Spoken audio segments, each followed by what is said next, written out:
They are all waiting. So, hello, welcome to the Red Room. Welcome, guys. I know there's some people there. Griffith was watching soccer. Okay. Yeah, well, I hope we are better than soccer. Oof. Depends on. I don't like that. I'll try my best. I can scream goal every once in a while if you want. Okay, our guest today is Brandon Goeringer. Is that Geringer, oh, yeah. Just Geringer? ignore that O. It's supposed to Yeah, probably have like an umlaut over the O, but yeah. it's been So Americanized, it's so it's just kind of it's like a German name. Yeah. Okay. yeah. It's Yeah. supposed to be like Goodinger, but if I had an umlaut on my O, people would pretty much go nuts. They wouldn't know what to do. They already don't know what to do. It's been a whole life of Goeringer, Goeringer. It's fine. Is there a umlaut in your keyboards? There's what? If Oh no. there's a yeah. Okay. Yeah, I'd have to do some sort of funky thing here with the numbers Mm. and stuff, so I couldn't do that. We do have one. There's a umlaut in our keyboards. Oh, you I do? don't know because we don't have a umlaut in Portuguese, but it's in the keyboard anyway. Wow. Okay. Well, because we have other accents and so Yeah, Sure, sure. well, German. I think Brazilians use it, They so that's I don't probably think because of that. I don't think they use it anymore. The last time they changed things, I think they lost that. They They got lost rid of the it. They're like, we don't need this yeah. thing. It was rarely used and it wasn't really necessary. Gotcha. Gotcha. And here we are being incredibly better than soccer. Okay, so you probably know Brandon as a YouTuber and also a role-playing game content producer. He wrote several games. I don't know if he wrote anything else but the Pocket series, but at least those ones I know those ones. Okay. I can give you just a short little bio about what I've done. When it comes to actually producing stuff, I created the Mutant Epochs Google Hangouts, or I'm sorry, the Google the what was it? Google, I can't remember now. The Google social media site. Google Um, Plus was that yeah, it? Google Plus. There it is. I created the Mutant Epoch Google Plus page, and William McAuslin, who's done tons of art for DC CRPG and a whole bunch of other fantasy games, he created the Mutant Epoch, and he was so thankful that we started talking. And he said, "Have you ever written anything?" And I said, "No." I said, "I'd like to." He said, "Well, write me a monster for Mutant Epoch, because I really like that game as well." And so I created a mutant monster for him. And then from there, it was pretty much on where I made some more monsters for him. And then I created some small adventures, this series of adventures, because his adventures before were very big. They were also very good for solo play. But what I wanted was something that was very small. And of course, that's kind of what I do now with my pocket games is I wanted something that was very fast so people could play it at a convention, to be able to get a full adventure in, in a small setting. And so I created, it's called One Day Digs, because you're in essence scavengers digging around in the post-apocalyptic world. And so I made four of those. They're kind of like a grindhouse, like two in each download, and they did really well. And then from there, really Google Plus was just an absolute beast when it came to communicating about role playing games, um, speaking with other publishers and designers. And I got in contact with Daniel Proctor, who made Labyrinth Lord, and he was making Apes Victorious. And he asked me after we started talking if I would contribute some to that to look it over. So I was kind of a consultant to Apes Victorious, which is a Planet of the Apes, again, more mutant, kind of post-apocalyptic game. And so I helped him with that, and then from there, I said, "Yeah, I definitely have Pocket Game, the Pocket Master, as it's called." From there, I did a little bit of editing, proofreading. People would either send me something, and I would proofread their stuff for my channel, and then sometimes they would, write me down as the editor. And so I started doing some more of that. I started working with Operation White Box, World War II, with Pete Spawn. And then doing some stuff again, editing, a little bit of writing, as well as one of his products he made for White Star. So really anything that anybody wanted for me to look at, I would look at and try to help them as much as I could. And then I started making my pocket fantasy game, and I have a buddy, David Beatty, who has made he's made an adventure for DCC RPG, and then he started working on Weird Frontiers. It was called Dark Trails, but it got changed to Weird Frontiers due to certain reasons. And so I was pretty much the secondary writer on that Weird West game.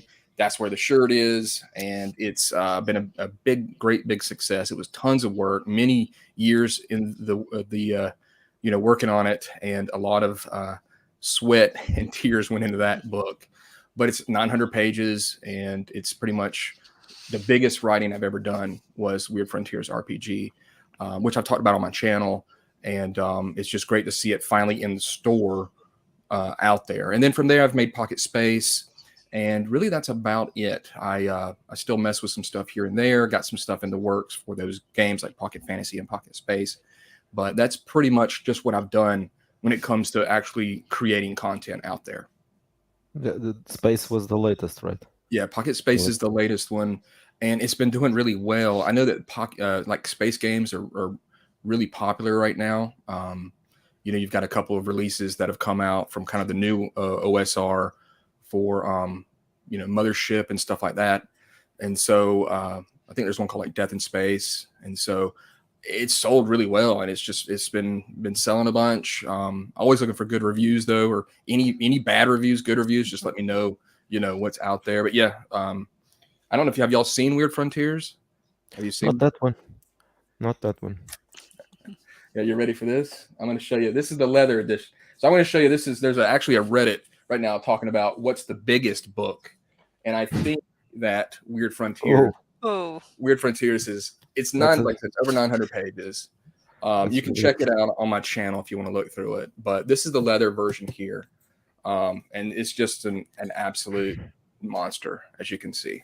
So yeah. So how did you feel 900 pages of Weird West? What's in there? History and setting and all that. Well, it's definitely check out Weird Frontiers. It's pretty much a alternate history of the Civil War, and occultists try to use the Necronomicon to bring back elder gods. And there was a 7 days of night, which pretty much the whole world was covered in night. And during these times, all these occultists were trying to bring out these elder gods. And the Texas Rangers were able to stop them along with some other people. But during those 7 days of night, it kind of opened up some portals, some doors, and people began getting supernatural powers. So all the character classes in Weird Frontiers, they all have some form of supernatural powers. So there's a gambler, there's a luchador, which is a big fan favorite. You've got an occultist, you've got the Sin Eater. There's a lot of inspiration from like Wraith the Oblivion with an undead world that kind of parallels ours. There's a Calavera class with the sugar skull.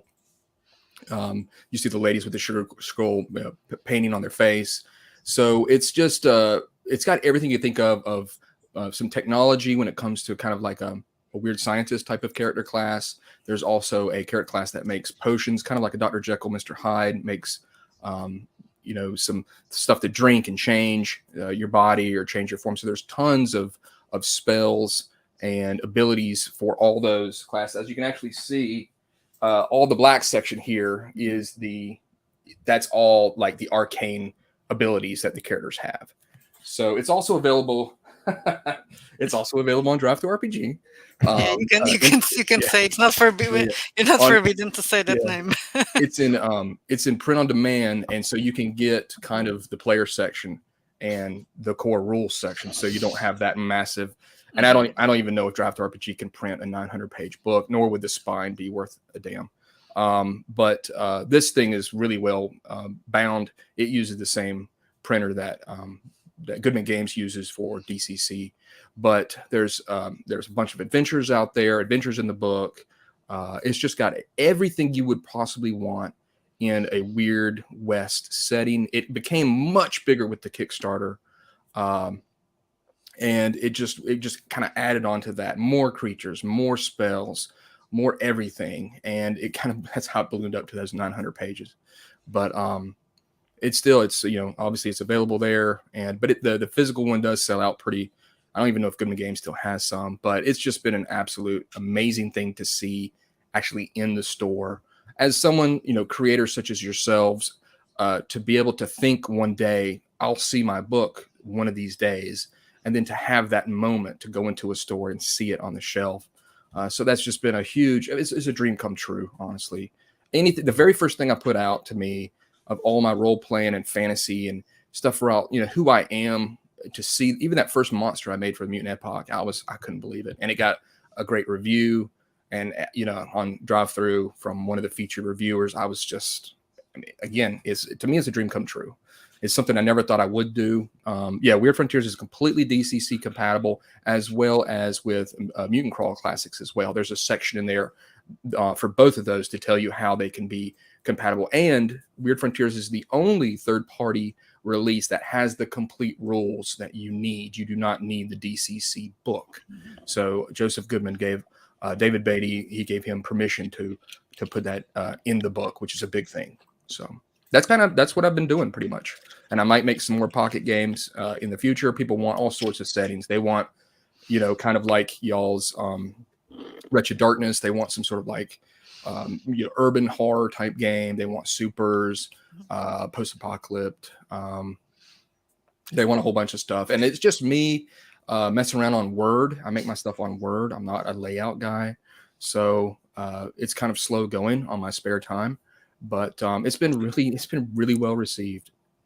It's interesting that you have a 900-page book, That's what I was going to and say. then you have the pocket. Yeah. Uh, Well, that was David. That was David's Kickstarter, which, a Kickstarter, it was the first one he'd done. He'd done an adventure before called Carnival of the Dam, which was really well done. So it was really well received. And that's another thing too, is, if you can get feedback from people, I'm kind of a person where if I get feedback, good or bad, it drives me to work more. And if there's nothing going out there, then I start to become like, well, nobody cares, so I'm not going to care. But with that game, it just became, it was what he wanted to do. And then the Kickstarter was so big, because that's the thing about DCC, that community is, very, very large and very welcoming, and they all help each other. So the Kickstarter did way more than we thought it would. And we kind of added on a bunch. And then there was some difficulties with any Kickstarter. And then we had some special difficulties that showed up, and that delayed it for almost a year. So it was difficult to see it get so delayed, but once it was finally out there, it's been incredible, So yeah, but I like my little games, my pocket games, because there's just times where you want to play a game, but you don't really want to do a lot of work for them, or someone cancels your game, because with our schedules now and how we have stuff going on, you never know when your game's going to get canceled, it seems. And in the time of COVID and stuff like that, it really picked up even more. And then people were able to find out that it played well solo, which I really wasn't on the scene or even thought process about solo gaming. And so people told me that, it really works well with solo. And from there, I like small games, but I like big games. So I can just kind of change and flow however. Yeah, because you can't always have the time to prepare. And well, if you're only going to play games that are really big, you probably there are things that, oh, I'm not going to play this. So it's good to Exactly. have some small game that doesn't demand that much. how many pages? Exactly. How many pages are those? Space and pocket space Pocket, and the pocket Pocket, fantasy. Pocket Fantasy is 2 physical pages, for front and back. So 4 pages. But it's And very small lettering, right? yeah, The it's got a yeah. small font. I try to do the best I could, because my thought process behind all the Pocket line is this. It's all about, because I'm a player and I like to make stuff too, but I don't want to use a lot of ink. I'm so tired of going through printer ink to print stuff off. And so I just try to make stuff as easy as can be, so that you don't have to worry about porting it around or printing it off, or, a bunch of stuff like that. Just as quick as I could get the information to you is kind of my thought process behind it.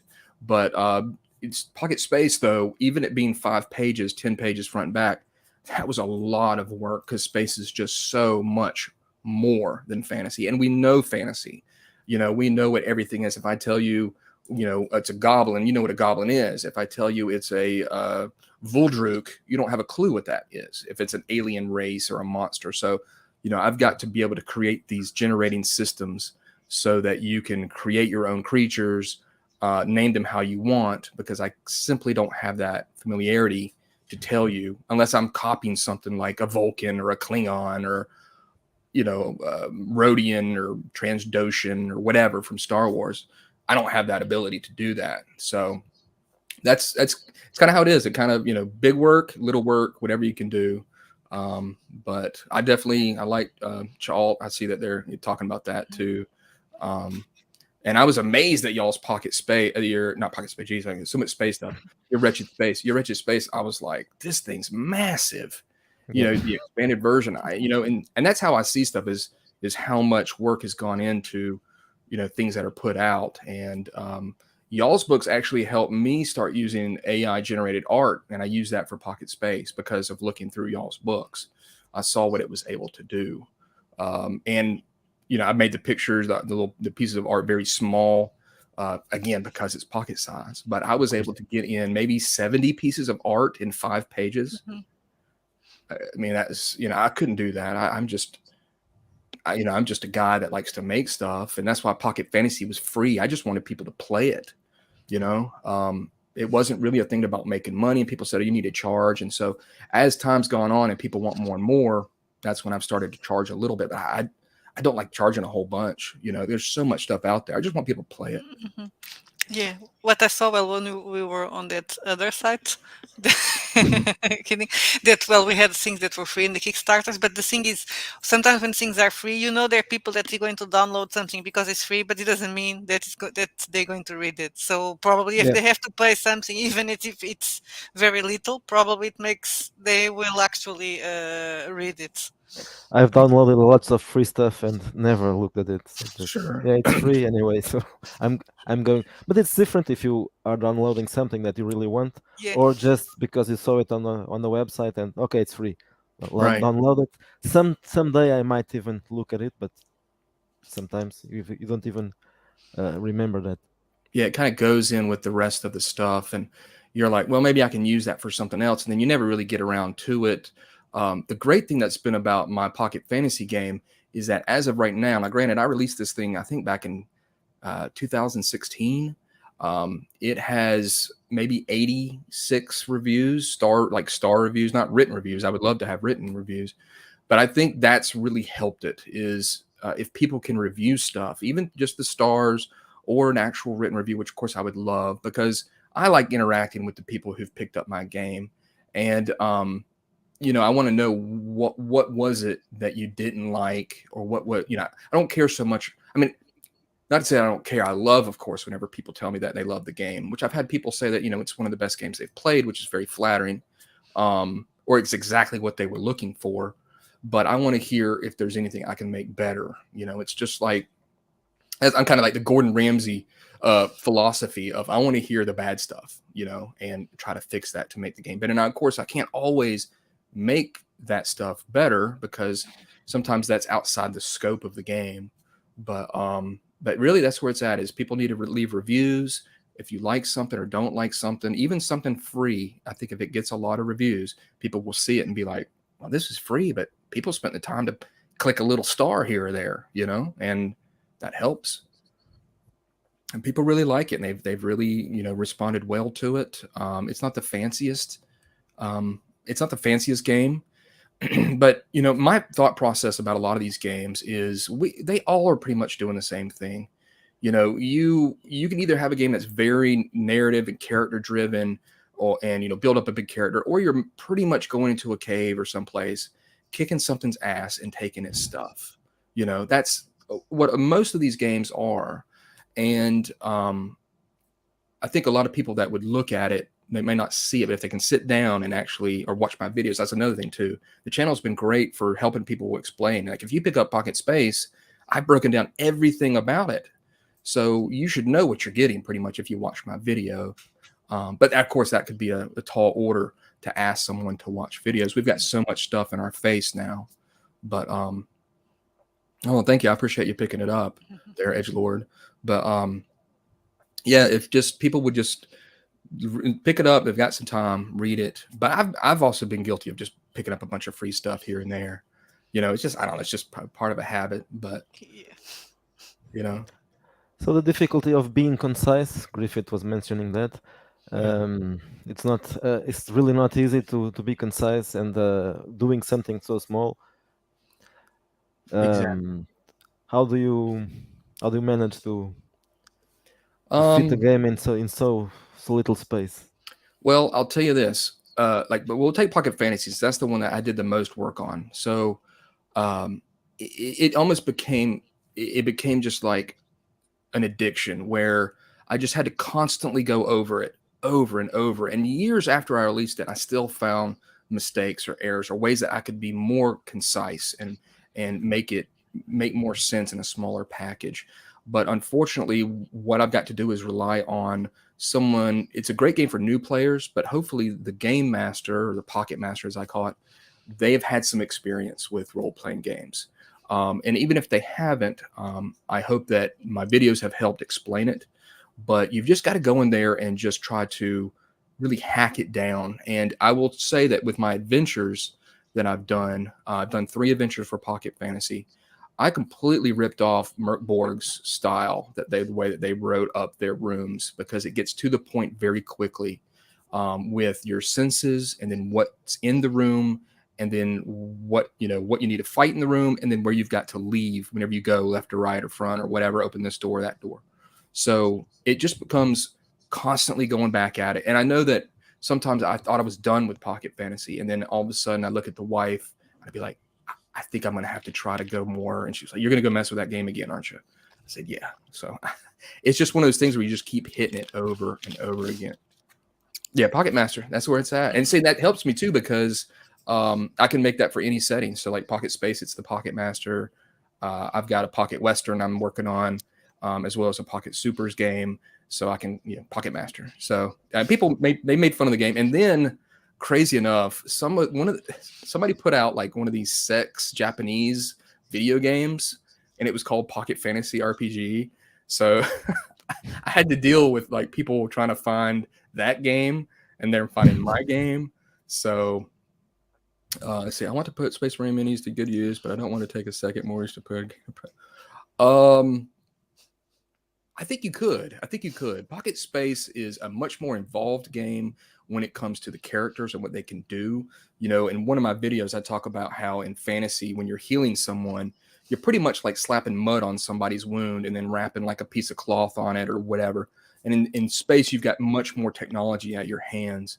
So you could definitely do that. I would have to have maybe make a character, obviously if it's like a space marine, to make them much bigger, stronger because of how they are, would go outside the scope. And Pocket Space definitely, it's definitely like Star Trek and Firefly, like you could do either of them. So that's kind of the parameter of where they are. So can you show an example of the Pocket games? Well, I have to get up to do that. I've got it. Pretty much what I have is, let me see, just give me 1 second. Go, go.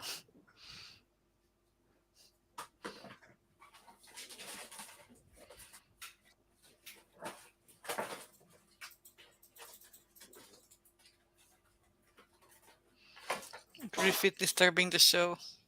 Yeah, he likes that. Yeah, he So, does that when he's interviewed. Yeah, I go there and oh, hold on. I think I might have something here. I got a bunch of stuff all over the place. So this is like the release for Pocket. I've got robots, and there's no art on there. Okay, and that's one other thing is that it's very cheap to buy, but it's got this. It's front and back, but this one's just got the front. So what you can do is obviously fold this up, put that in your pocket, and then that's how kind of the Pocket Fantasy name came from it. And then in Pocket Fantasy, I also made tons of cards, which took tons of work. I went way too crazy with it, but a lot of the game is in card form because I didn't want you to have to say, okay, here's a game you can port around, but you've also got to take pencils and something to write down on and all this other stuff to keep track of. And I wanted you to be able to just maybe have a dry erase marker and that's it. And then you can write stuff on these cards to keep track of your class, your hit points, your equipment, stuff like that. I always liked when you could tick off in an adventure hit points. Like they would actually be little bubbles on on in the book. I think some of the early adventures from D&D had that, so I kind of enjoyed that. But really, just keeping it in these kind of pages here, and then able to fold it up, that's it gets it done, and it's been really well received. I always want more reviews for Pocket Space. Please still, and that's the thing too. Somebody asked me if they can make something for Pocket Fantasy, and I said, have at it. If you want to make something for it, go. It's a free game, which always surprises me when I get like a 1-star review, because I mean there's a ton of work. You know what I mean? I'm like, it's a free game. You can see there's tons of downloads and stuff. And but I Yeah. mean that's fine. That's fine. It What a wasn't. creamy, what the disgusting person that you're gonna pick up a free book and give it a 1-star review. I don't know. I You don't know. cheap bastard. Yeah. I'm just like, okay, well, I just have to laugh about it. But I mean that's fine. People are going to say what they want to say, and I do take kind of some stuff to heart whenever someone does have an issue with it. If they would write a review and tell me what the problem is. Like I've literally had someone say, because it uses only 1d6, they've actually said that they can't roll a 1d6 in their hand. And I said, I don't know how to help you, buddy. Like the feel of 1d6 in your hand and rolling it. Strange. And I was like, I don't know, man. I'm sorry. I've not come up, with that. But I like my games to be. There's a series of board games out there called the Tiny Epic games. And they're very small games that turn out to be a big board game that still feel the same. And that's kind of how I want my pocket games to be, Cheap bastard. Sounds like a freaking a wretched title. Yeah. So no, I mean it could be. It's really been great, and my games are supposed to be accessible to anybody, because if I'm gonna make a game where anybody can play, it's got to be somewhat generic. You're generic in essence what you're doing, because if you want to change that and do something bigger, that's fine. But if you'd rather just have something where you're saving the princess, or you're fighting off goblins or orcs that are attacking a town, very much almost kind of the way that Western stories, like the Wild West stories are, where you have someone that's, maybe attacking a monster that's attacking a family, a ranch, a farm or something, and you're hired to save them. So if it's going to be in a small amount of time, I want my games to have, fairly basic, understandable storylines, so that new players, young players can play the game, because young kids have been very receptive to the game. Because the game has a role where you get to roll defense, and so when you play D&D and some other games, you just take damage. There's nothing you can do about it. The DM says, "I rolled a die and you took damage." Kids don't like that. They don't like not having some sort of some way to change the game so they don't get hit.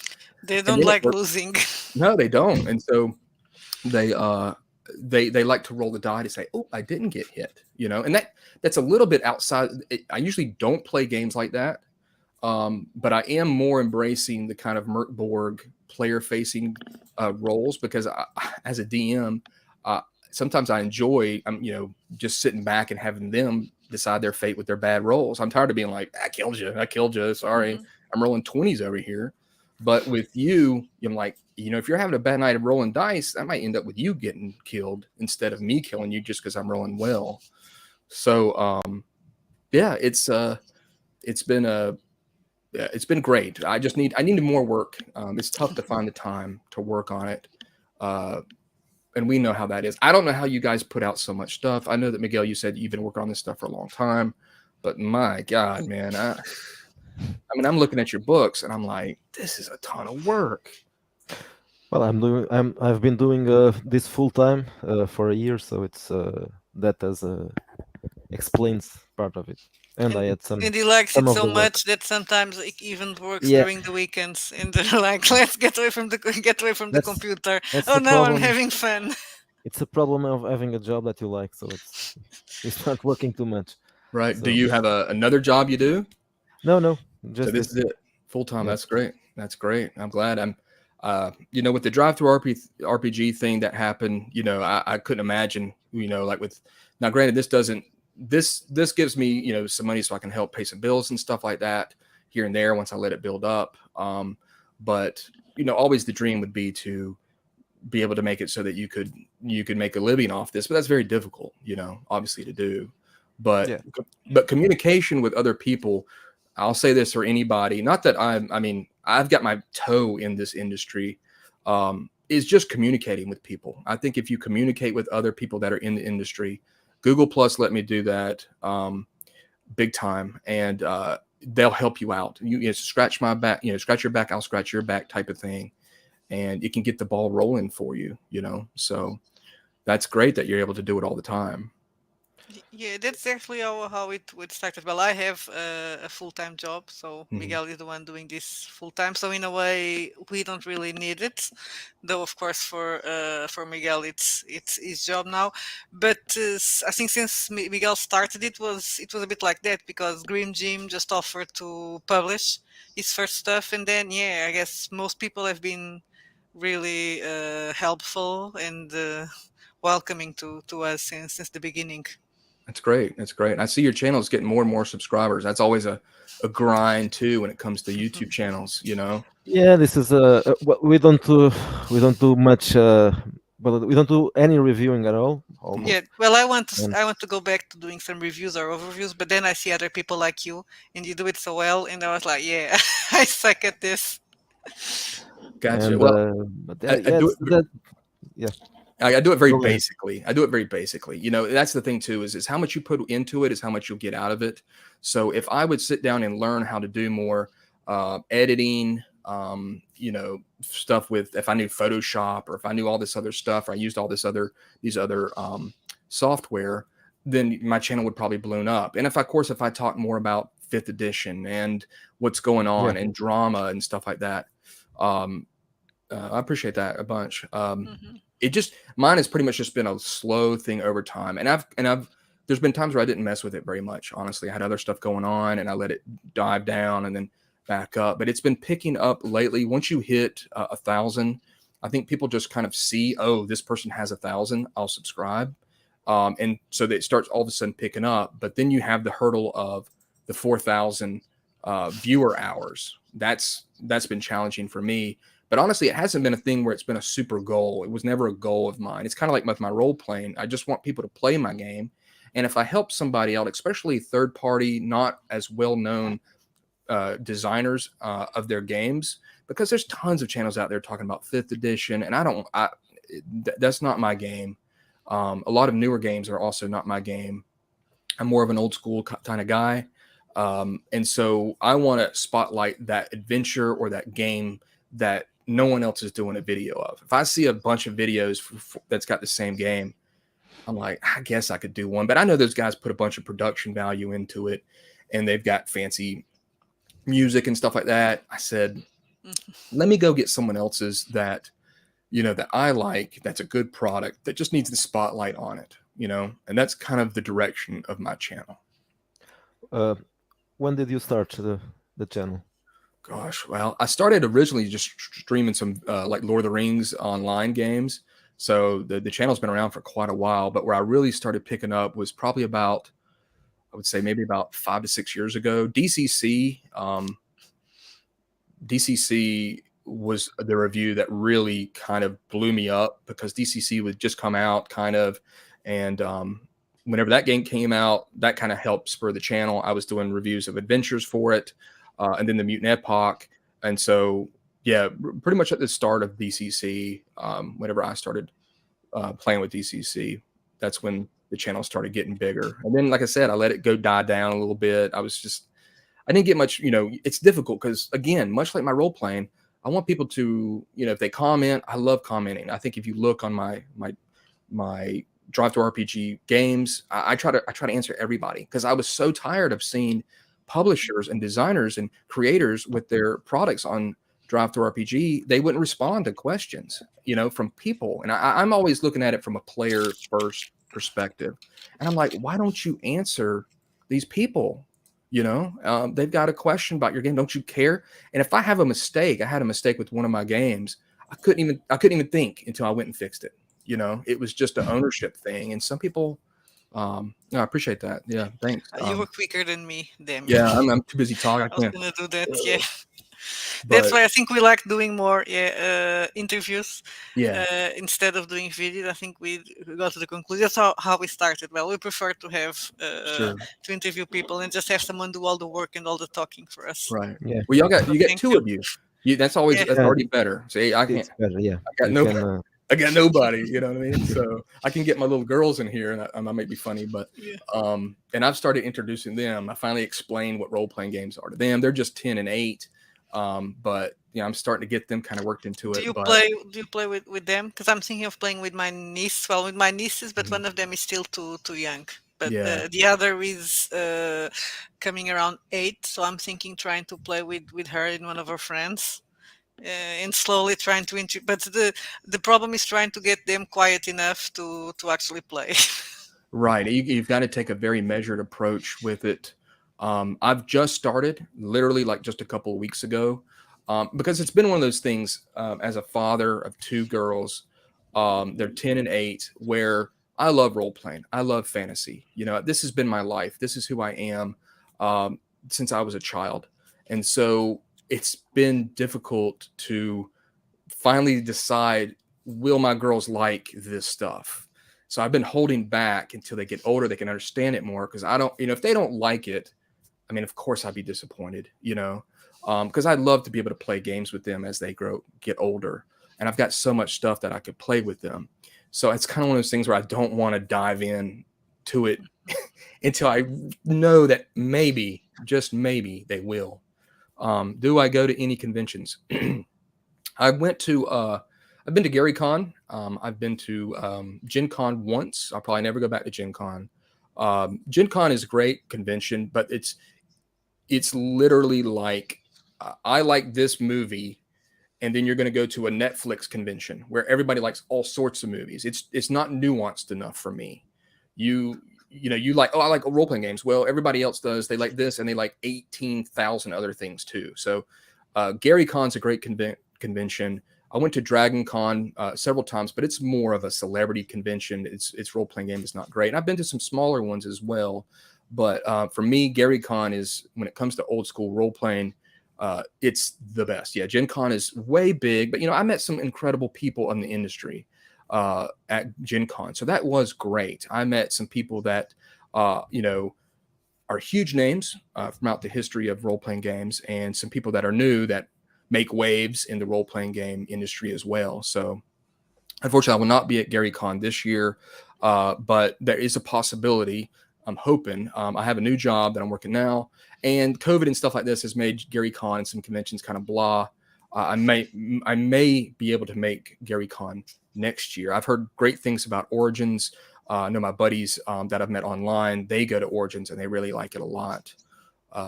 But yeah, Gen Con's great, but I don't see me, unless somebody wants to give me an award. You know what I mean? Which, if you can believe it, that we thought of course I keep calling it Dark Trails, that's what it's really called. We thought Weird Frontiers would get some any nominations, but it didn't. Whatever. You know what I It's mean? not big enough. No. I don't know. Well, I mean, that's a whole nother story into Yeah, yeah. itself. But if I'm going to tell anybody, if you like old school role playing games, Gary Con is fantastic. And you will meet some of the great guys from TSR that, thank God, are still with us today. And, it's got, last time I was there, they had the 5th edition people like in the basement. And then everybody else is up with, playing the old school games. But I really liked Gary Con. I'd love to go back. One thing interesting about your YouTube channel is that you called it overviews, RPG overviews, Yeah. which is actually what most people do, but they Mhm. usually call it reviews, Yeah. right? I kind of talk about that a little bit in an introduction video that I made years ago when I started it. So I guess my thing is, I don't really I can see the good and I'm kind of like, I can see the good in a lot of stuff that people make. And it's probably not helped my channel, because I think the edgier you are and slamming something and saying this sucks and this is awesome, but for every time you say something's awesome, about 8 times you say this thing sucks, it gets you more and more people, because people like negativity. And I can see the good out of a lot of things, and I try to cover stuff I think deeper than some other channels do, so that you'll see exactly what you're going to get when you pick up this product. Um, and I don't believe that my word on whether or not something is good or bad, it doesn't really matter. This is such a personal hobby, you know. That's one of the things that's so interesting about role playing games. It's all personal. That's why we have these issues now with like the way that Wizard of the Coast is changing stuff. I mean, you can always change it to yourself and play the game that you want to play. I mean, you're the director of your own movie every time you sit down. So I don't know if, you know, there's obviously going to be stuff that I can bring up that is in a review form that says this is not great. You know, they could have done better at this.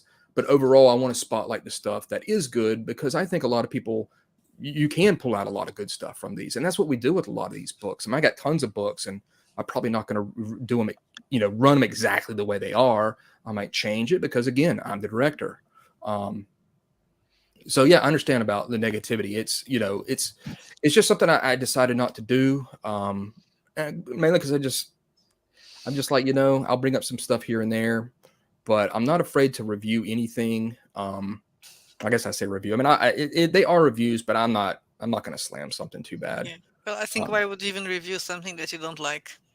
yeah, If you're going to exactly. review something just to say bad things about it, yeah, well, if I don't think I'm going to like this game, I'm not going to review it.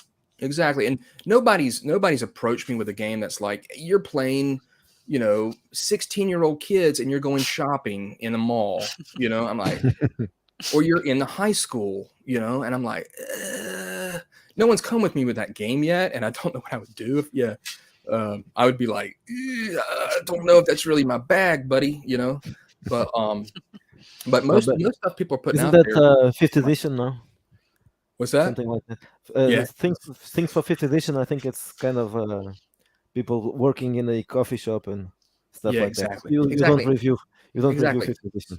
Yeah, I'm not, you know, I guess my thing is this. I started with second edition D&D. People talk trash about TSR, and yes, at the end of, you know, obviously at the end of any company that doesn't make it in that regard, there's going to be some negativity there. But I look back at what TSR was able to create and how much stuff they were able to pump out, not only for first edition but mainly for second edition, the edition that I started with. Um, that's where I just see such a vast gulf of difference between what Wizard of the Coast put out third, fourth, and fifth edition. Now I played third and I thought it was a cool edition. It was fine, but I was never one back then to buy a whole bunch of stuff. You give me the three main books and I'm good to go.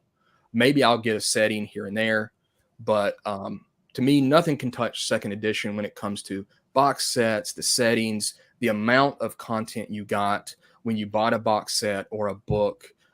You just go and look at them and you'll see how much information they just don't make those anymore. And that's because of Wizard of the Coast. They simply they want a smaller team putting out bigger products a couple times a year, and that's it.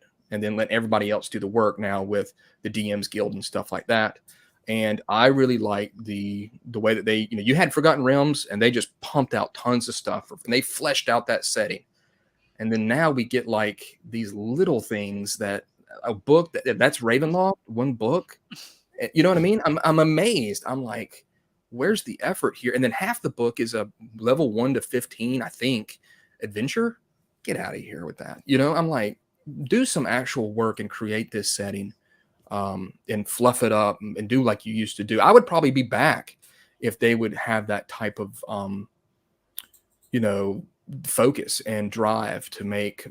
I know box sets are difficult to ship and stuff like that, but I mean, look at second edition. It just was an amazing time, a long time of putting out lots of content for their games, and they just don't simply do that anymore. So talking about your reviews, you review um, very different stuff, Yeah, and you don't have problems to touch stuff like let's say child, which yeah, is probably something that some people would yeah. prefer not to review, even our games, Sure. Well, right? here's the thing. I met Venger at GaryCon. Uh, he was an awesome guy. Um, there's it's amazing that we're having these conversations. You guys, Venger, um, Zach Sabbath, the same thing. It's these people, you've got these people that people don't want to talk about, or they're being pushed aside. But you guys make products that there is a desire for. And it's been like that for years. I mean, I almost see this as like the great negative like pushback of pornography in the 70s when that came out. It's almost like we've reversed where people used to fight for that and said, "Oh, they're, people, it's an expression, it's an artistic Mhm. expression." And how did we get away from saying that nobody wants this stuff? There's always going to be people that want stuff that's pushing the envelope, or is more adult or has mature You know themes. We're getting what's really strange for me is that now is the people that are supposed to be more progressive and exactly, liberal, they're against this. It's like Twilight. It's like the Twilight Zone. exactly, and I don't understand that. And nobody has really. I've had just a couple of comments, from some reviews that I did about Chalt and stuff like that. I simply I don't see it as this terrible thing. There is a fan base and there's customers out there willing to give money for this product. It's always been like that. R-rated movies, horror movies, adult theme movies, pornography, whatever the case may be, there's people that want that. So why are we excluding that from my video? If you see my videos, if you don't like Chalt, you don't like Venger, then don't watch that video. It's the same thing as anything else. You scroll through Netflix, you see something you don't want to watch, you don't watch it. It's like everybody's got to watch everything now, and they've got to judge whether or not it's proper or it should be. So I've done stuff from Zach Sabbath. I've done stuff from Lamentations of Flame Princess. I've done y'all stuff. I've done Chalt. I've done RPG Pundit. I can separate the art from the artist. And all my interactions with everybody, I've interacted with Zach Sabbath. I've interacted with Venger. I've interacted with Pundit. Everybody has been cordial, nice, and everything. And yeah, I actually asked Zach, I said, does anybody ever come up to you and say anything to you? And he says, no one ever comes up and says anything to me. Now, granted, this is before all the stuff that's happened Mhm. somewhat recently. But he was still, target number one. And so I'll do anything. And, I mean, obviously if someone had a game that was, I would look through it and be like, look, man, I just can't do this. You know what I'm saying? Like, I don't think y'all stuff's pushed the envelope. You got a lot of AI generated big boobs in your game. Like that last one you sent me, I was like, dang, look at these, a lot of big boobs in this. But the thing is, I say it in my video. It's not safe for work video. I shouldn't have to be reiterating this. And it's the same thing with role-playing games. I don't feel like you need to sit down in front of people and say, this is what you're about to encounter in this game. You're going to encounter boobs. You're going to encounter spiders. You're going to encounter suicide. Like, I'm an adult. I'm 45 years old. All my buddies are a little bit younger, about the same age. We watch this stuff. We watch movies that are brutal, horror movies, and it's weird now that you have to kind of say, oh, but that's for the convention scene, and that kind of take me out of Mhm. wanting to do conventions. It's like all of a sudden someone's throwing a bunch of eggshells. I go in there and I'm like, uh-oh, what am I going to walk into, or who am I going to, so that's why I kind of steer away from that, but no, I do a video pretty much on anybody, as long as I look through it and it just really, I'm like, look, man, this is brutally bad. I'm not going to do that. And I don't think y'all stuff is. I mean, obviously men push the envelope, and I say it to it. I say it straight. I'm like, okay, I've watched all the videos. I've watched Venger's video. I watch RPG Pundit's videos. I've even watched your Nemesis video, when I can tolerate, and it's not that bad. And if it is bad, it's for people who want stuff that's bad. I don't see where the issue is. Everything doesn't have to be unicorns and rainbows and happy and everybody gets along. They're Yeah, and always, that's why you have a mature. Well, in that case, that's why you have a mature flag for mature content for grown-ups yeah, or what mature people. exactly. It's behind a place where you have to be an adult. Um, it's it's literally like someone's walking into the old video stores of the 80s and 90s, going into an adult section and being like, okay, let's look through this and make sure this is, I'm not going to buy it, but I'm going to make sure that this is, like, what are you even doing going in there if that's not for you?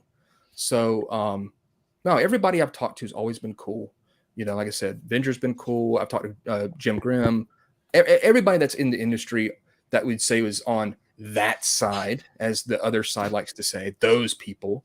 I've talked to them, and it just doesn't have merit. They've all been really cool people, good to talk to, get a lot of information from, ideas from, and they're creative. And I'd love to be able to go and tell my thoughts on certain things, but I kind of keep my channel just, what's going on with me. There's other channels that'll take care of that stuff, and I don't like to dive too much into the drama, just because it maybe my blood pressure go up. I don't know. After we were in a week of drama. Yeah, I don't recommend it. Oh man, I couldn't Get imagine. away from the Ooh, drama. there's people who like it. I think Yeah. they spend their Yeah, days on Twitter Yeah.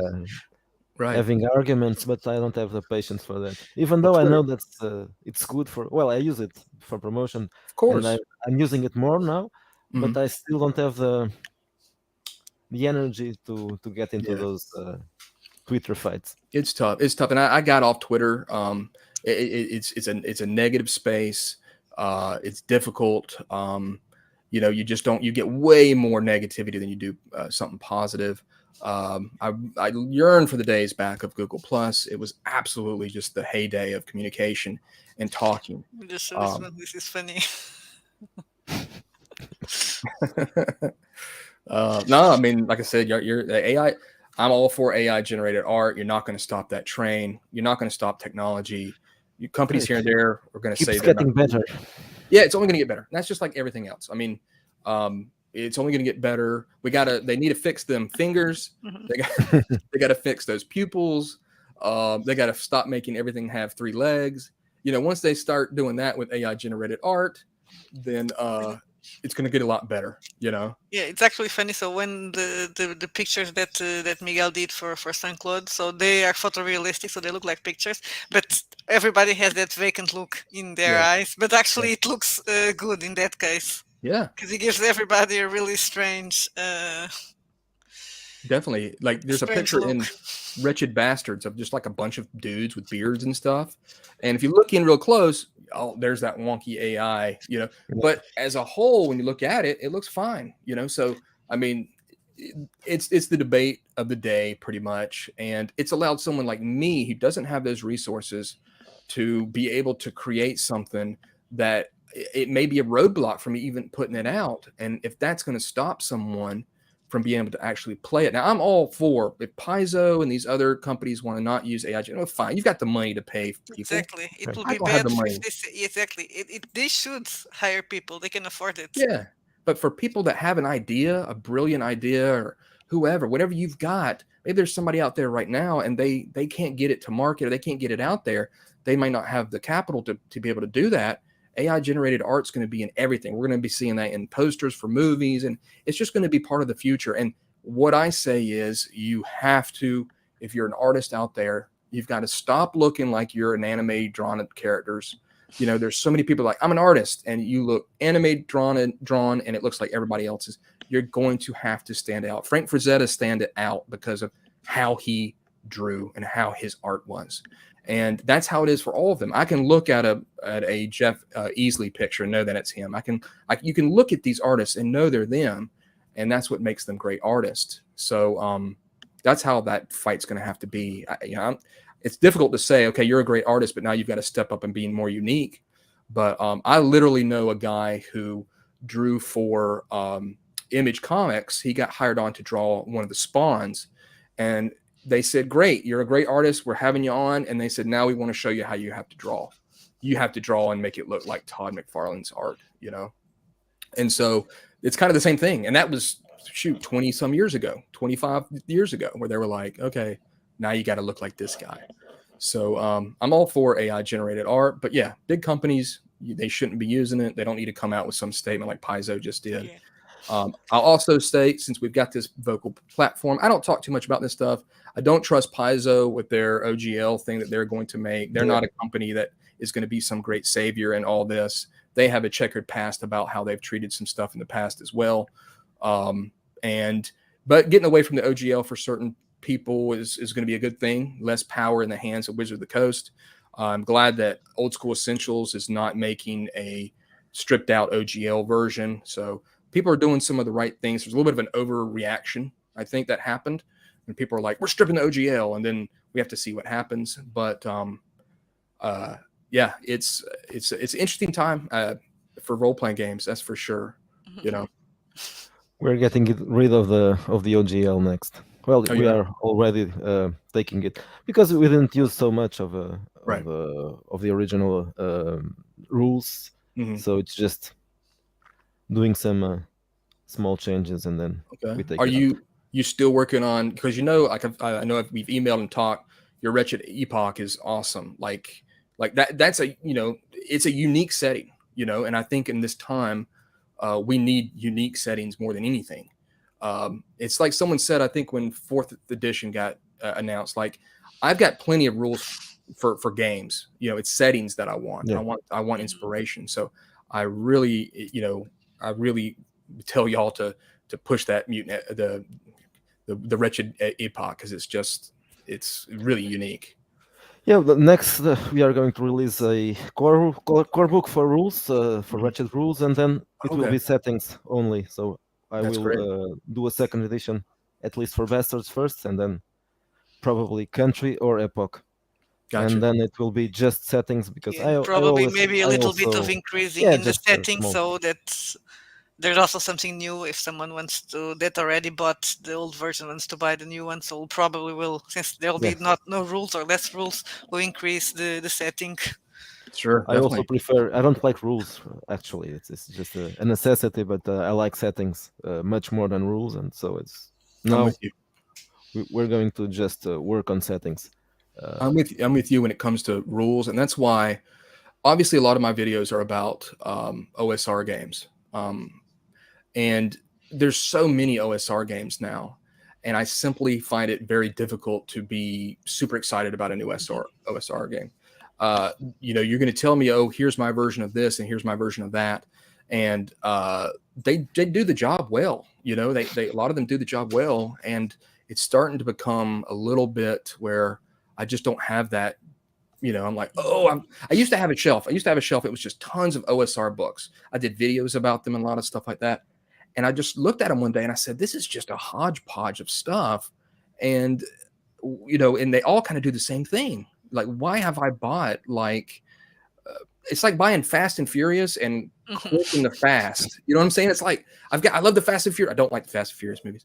Um, but like if you had the Fast and Furious movie, then all of a sudden somebody come out with the Quick and the Fast, and it had different characters, and it was kind of the same. I'm like, oh, I'll buy that. I'm like, why does this keep going on? But I understand it's out there. It's allowed people to make these games, and they want to put on their fresh spin about it. Um, Mhm. I know there's a new one that just showed up that everybody's gone crazy about, Shadow Dark or something like that. And I'm just kind of like, okay, like I'm Yeah, not. I saw other people saying that. Some people saying it's amazing, other people are like, but I already have a lot of games that do this. Well, they're already starting to look a little bit similar. They're starting to look like old school essentials. They're starting to look like these black cloth, which is fine. Which is fine. I've said that. Like Labyrinth Lord Second Edition should probably look like that. But they need. I think more and more in 5 years from now. I mean, you look what new OSR is. Some people don't like the new OSR, like Merkborg and stuff like that. These artistic type books. But what's going to be in 5 years? You're going to have to change again. You know what I mean? We're going to have to do something else again, or we're all just going to have these cloth bound, digest sized books with this edgy black and white art, and it's great. Don't get me wrong; all that stuff is really cool. But if as people start putting more and more of it out, it starts looking the same. You Yeah. know. Yeah, I think in our case, well, at least for me, what I really like is writing adventures. Hmm. So I leave the rest. Well, sometimes I help with the settings, but I what I mostly like writing it. I mostly do will is adventures. That's the So story. You like the exactly, you like the exactly. story. You're creating a story, and that's why I tell people I like being a GM. I like being a DM, and people say why? It's like because I like knowing the story. If it's a published adventure, I like knowing the story. So that's completely understandable that that to write an adventure is to craft and create this. Yeah. And the good thing of the OSR is that so I write our adventures for Ratchet. People can use it with any other OSR system.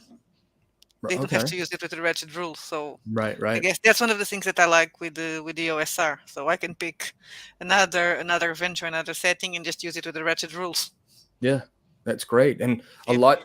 That's the one thing with the OSR too is there's some games you don't even know really what system it's for. It's just got like armor class. It's got hit dice, attack, damage, and you can play that with pretty much anything.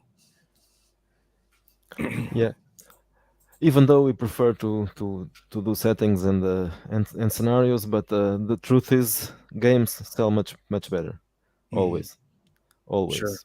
People like games. I don't know why, but they don't They like mind buying a new game. It's just and every once in a while you know like for me I had to kind of say I got too many rules, I just got yeah. too many rules. What are we going to play? Well, play this. So what I did is this is my new thing is I go for genres and I try to get the what I think or what is kind of known to be the best of the genre. What's the best sci-fi? What's the best horror? What's the best this or that or post-apocalyptic? I like trying to get the best of those and then trying to get as much as that as possible. I look back a lot of my frivolous purchases in the past, and I'm like, you know what? Back in the day, that could have been all the Dark Sun books. That could have been all the Spelljammer books. Instead I bought this and that, and it was just kind of this one-off thing. And I'm much more impressed now that I focused on like second edition D&D, and I said I'm going to get a bunch of second edition D&D. That's the game I started with, and I told people on Twitter, I said, go back and play the game that started you in this hobby. I think you will find that that's when the passion was most at its apex, when it was new and exciting, and you may be able to get that back again. But that's the thing is, flooded with rules, I started getting rid of them, or I just didn't stop buying them. I still have got Labyrinth Lord, and that was the first game I got kind of for the OSR, and it does the job for me. It may not be the nice digest size book with really written well, which I can see. That's great, but it gets the job done. And I think that's where I've gotten to is what gets the job done that doesn't make me have to have more and more bookshelves and go in beside other books that are not being used. Well, since you mentioned that, so which are your choices for each genre right now? Ooh. Well, So the number one. I guess what genre are you talking about? Let's say what should we start off Well, with? let's go with space opera first. Well, I've got a big love for D6 Star Wars. That was the first science fiction game back when Star Wars was still just the original trilogy, and they were able to expand on Star Wars in a great way. I love the D6 system. It was easy to run with a new character or run with a character that's got you've been playing with it for years. All you did is roll more dice, and that was a great thing about it. Great splat books. Yoda didn't have a lightsaber skill, stuff like that made sense. And so for when it comes to space, D6, Star Wars, because that's the thing is I like Traveler too, classic Traveler. Um, and of course I like any space game I can get my hands on. But if I was to grab one, my house is on fire, got to grab a space game.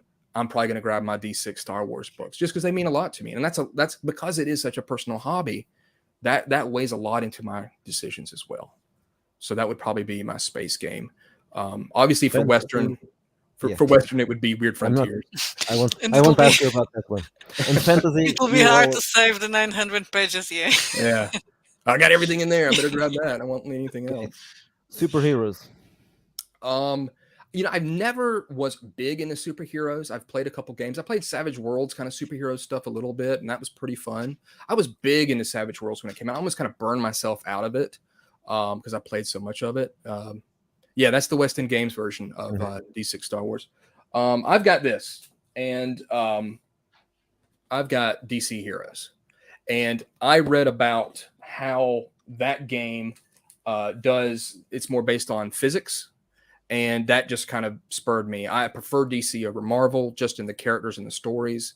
Even though I do like some Marvel stuff when it comes to some other games. So for me, it would be DC Heroes for superheroes, and that's just because it's got the license. You can play as Batman.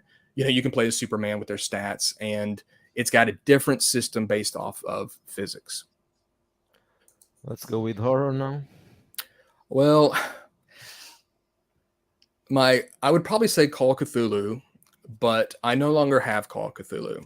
And people that know the history of Weird Frontiers would probably understand that situation. So I that was my game for horror, pretty much. But after certain things that happened, I just said, nope, no more Call of Cthulhu. I'm going to play something else. I like vampire and werewolf, as you can see back here. Hmm. And I'm, you know, old school again with like revised and 20th anniversary edition of Vampire. So and I also like playing humans fighting vampires as well. So it'd probably be World of Darkness, old World of Darkness. Mhm. Again, everything's probably going to be old. So what's Did we historical? set Maybe I don't fantasy? know. I'm not sure. Well, second edition, Yeah, yeah, yeah, Well, right? exactly. this is the thing is, I know that second edition is not going to be for everybody, but it's much beloved by a lot of people. It is what got me into the game into D&D. My first role playing game was Twilight 2000. Um, I hung around with a bunch of kind of jarhead military guys when I was younger with my brother, and so we started playing more military type games. And D&D Second Edition was the first actual D&D that I played. So if I want to take all my D&D stuff and go live on an island with people or in a cave when the apocalypse happens, I can get everything I need out of Second Edition D&D because it's just so much. But I really enjoy Astonishing Swordsman. I still call it Astonishing Swordsman and Sorcerers of Hyperborea. Um, I like DCC RPG, of course. You know, I've done a bunch of videos on that. But much like with y'all's games, you give me that D20, you give me that normal type of roles. It's really kind of all the same, and I can play any of those. But second edition D&D is pretty much now looking back, that's pretty much my game for when it comes to the end. The world's about to end, and I need to play just one role playing game in my cave as I try to survive. What about? Post-apocalyptic. Okay, yeah. Yeah. Well, That and cyberpunk, I think it's what's still missing. but yeah, post-apocalyptic would probably be the Mutant Epoch, mainly because I've written for it. I love the art. I love the gonzo-ness of it. I also enjoy Gamma World, the fourth edition made by TSR. That kind of had the first. It was kind of like the precursor type thing of second edition. I would probably have to say that the Mutant Epoch, if y'all have not seen it, is just incredible. William McAustin has done such. He does all the writing and the art and everything about it. It's very. Yeah, Dark Sun definitely is post-apocalyptic as well. So that gives me my fix there because I've got Dark Sun. But probably the Mutant Epoch. It's got an old school system, uses percentile dice, has crazy gonzo everything, mutants with multiple arms, guns, thing. I mean, it's just like super gonzo with the characters and the creatures with great art. That's all the same artist from William. So it all kind of looks the same. It makes the world very much look very cohesive. So that would be my game. And then secondly would probably be Gamma World. And then cyber stuff, that's a difficult one, man. You know, I did a video on Shadowrun 3rd edition, which has gotten a bunch of videos. Shadowrun is just such a difficult game. And I'm not going to play the new one because I know it's hacked and crapped to pieces pretty much. It's just such a difficult game. There's just systems within systems. And it's a great story. It's a great setting. I like dice pool systems. But it would probably have to be something like Cyborg, something easy and quick, because we're dealing with either something very difficult or something very easy with something like Cyborg. And I'm glad that people are starting to put out easier to play cyber games. But my first game I actually bought was Cyberpunk 2020 and never played it. I just had it and didn't have people to play with. I lived overseas. I lived in France when I was a kid, and so I didn't really have anybody to play with over there. So I would just read them. And then by the time I got back, people were playing other stuff, so it just kind of sat on the shelf. But I have a fondness for Cyberpunk, but I do like Cyborg currently right now. But it's never been a genre I've really been able to dive into. And Shadowrun was just, the systems were just too much, system within system. And that's why I did my video. Hey, look, Shadowrun, know what you're getting into if you pick this up. Everybody complains about that. Yeah, this is a challenging game, and I don't know what what edition is the best one. Third is kind of like the one that I went for because it was heralded as being kind of a fixed version, but still an old grognard, type game. Um, but I do like cyber stuff. It's not a genre that's super high up on my list, but for me, post-apocalyptic is like way up there. It's fantasy and post-apocalyptic pretty much share the same space.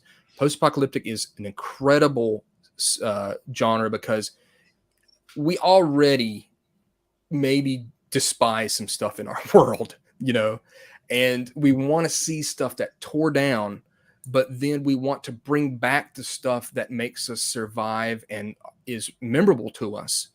You're in a post-apocalyptic world and you find a jar of peanut butter and you're like, oh man, we got peanut butter. So it's kind of like the way that, a lot of people want stuff to be more about stuff we used to do or the interactions we had with people, no cell phones, no internet. We want to get back to basis of communicating with each other and playing with each other face to face. And so post-apocalyptic is where it's at. It's something familiar, but then it's something strange and changed and different, and it's trying to kill you. And you're trying to, it's true. I like survival stuff. I want to pick up something and be like, great, this is going to help us, be safe tonight or be fed tonight or, help us in some way that in our world now we think is very mundane and we don't really appreciate what it is. So that's why I like post-apocalyptic games so much. I think we've covered everything, I right? think so. I mean, Yeah. Well, Well, the main there are many, genres, but of there are course. also right. Yeah, subgenres. there are Well, romantic, and yeah, and all that I've stuff. done videos on it, and I've helped Pete a lot. But World War II Operation White Box, if you like historical World War II type games, I've had an absolute blast with that. I do like White Box. I do like simpler systems, obviously, with my pocket games. That's a great game. It's everything you pretty much need for World War II, and then you can add in there super science, monsters, demons, undead, Nazis doing crazy experiments. And that's another thing. Since I've got y'all here, it's just something I wanted to say about what's going on in the industry. Anytime I see, it's like Dark Sun. Someone talked about that, about Dark Sun. It's got slavery and it's got all these bad things in it, but I don't understand because I've always wanted to kill those slaves, those slavers. I want to free the slaves and kill the slavers and be a hero. And it's almost as if we can't even allow the bad thing to happen to allow me to be the hero in the game. If you've got, I have not played those actually. I've heard of Mutant Year Zero, but not Red Markets. I want to be the one to free the people from bad guys. I don't want to play me in a role-playing game. I want to play the big buff dude who's got huge muscles and is out there saving the day. I don't want to be Luke Skywalker. I want to be Luke Skywalker. So it's kind of like, I don't understand where we're at right now, where there's drama in the world. There's drama in the best movies are usually dramas. Life is spurred by drama and overcoming hardships and terribleness. Look at all the best picture movies, most of them, they're going to be dramatic movies that explore the darkness of humanity and overcoming that or dealing with that. And it's like we don't even want that to be now in our role-playing games. And I'm like, no, I want to be like, if there's racists or Klansmen, like I played a game Day After Ragnarok, which is a great game, pretty much 1940s Conan. There's cultists in that, Klansmen. I want to kill them. It's not like I'm embracing what they're about just because they're in my game. They're the enemy. I'm freeing people. I'm saving people. So I don't understand where we've gone to where we can't have these dark elements. I guess it's just something we don't want to see in humanity, but that's what kind of drives us to be good people is we have to face the evil, take it down. And that's what makes me a hero. No, am I, I don't understand. I don't understand how we've gotten to this point where if we're going to be heroes, then they're going to have to be something bad that's doing something bad. And it may be something that has been in our history, in our world or whatever, that we need to tackle, take down, and be the heroes that we're supposed to be, because that's what I want to be. I think that every character in a game should pretty much be a little bit of a paladin, Hmm. saving people, being heroic. That's why I'm playing it for. Now that may not be other people, but Yeah, that's and what I then you, like. you come with this thing that, like, for example, some people complain about orcs. So orcs that are not evil. Orcs can be the good guys in some of the races. Oh, but they're not really evil. I want to play the monster, but the monster is not evil because I'm troublesome. I'm troubled, and I just people don't understand me. It's a bit weird. Yeah, it is very strange, and they want gray. They want gray. Yeah. Everything's going to be gray, and these things that they come from, be it Lord of the Rings or pulp stuff from the old days of Flash Gordon, stuff like that, they've always been black and white, and uh, they're representative. That's another thing too, is it's representative. A lot of this is from Western Europe culture and history, and when you take like King Arthur and stuff like that, that's a lot of this what this stuff is based on. And so I don't understand how we've got to make everything gray. And I just want to be a hero lots of times, and something's bad, and and they're bad, and they're doing bad stuff, and I'm going to stop them from doing that. So it's just I don't. People are looking for whatever they can to stir controversy, and a lot of this is social media. This stuff didn't happen back before social media. Yeah. Everybody's chiming in, and everybody's got a soapbox with like a soundproof room around them where they don't want to hear anything else, but they just want to project out their voice and build a lot of clout for themselves. And to me, orcs are going to be bad orcs, but you can have the exception. You can have the drits. You can have the characters that break out of that mold. But once you say that that's no longer unique, that they can all be like that, that steals away what those are from what was created, and that black and whiteness of good and evil, which is what I'm trying to play.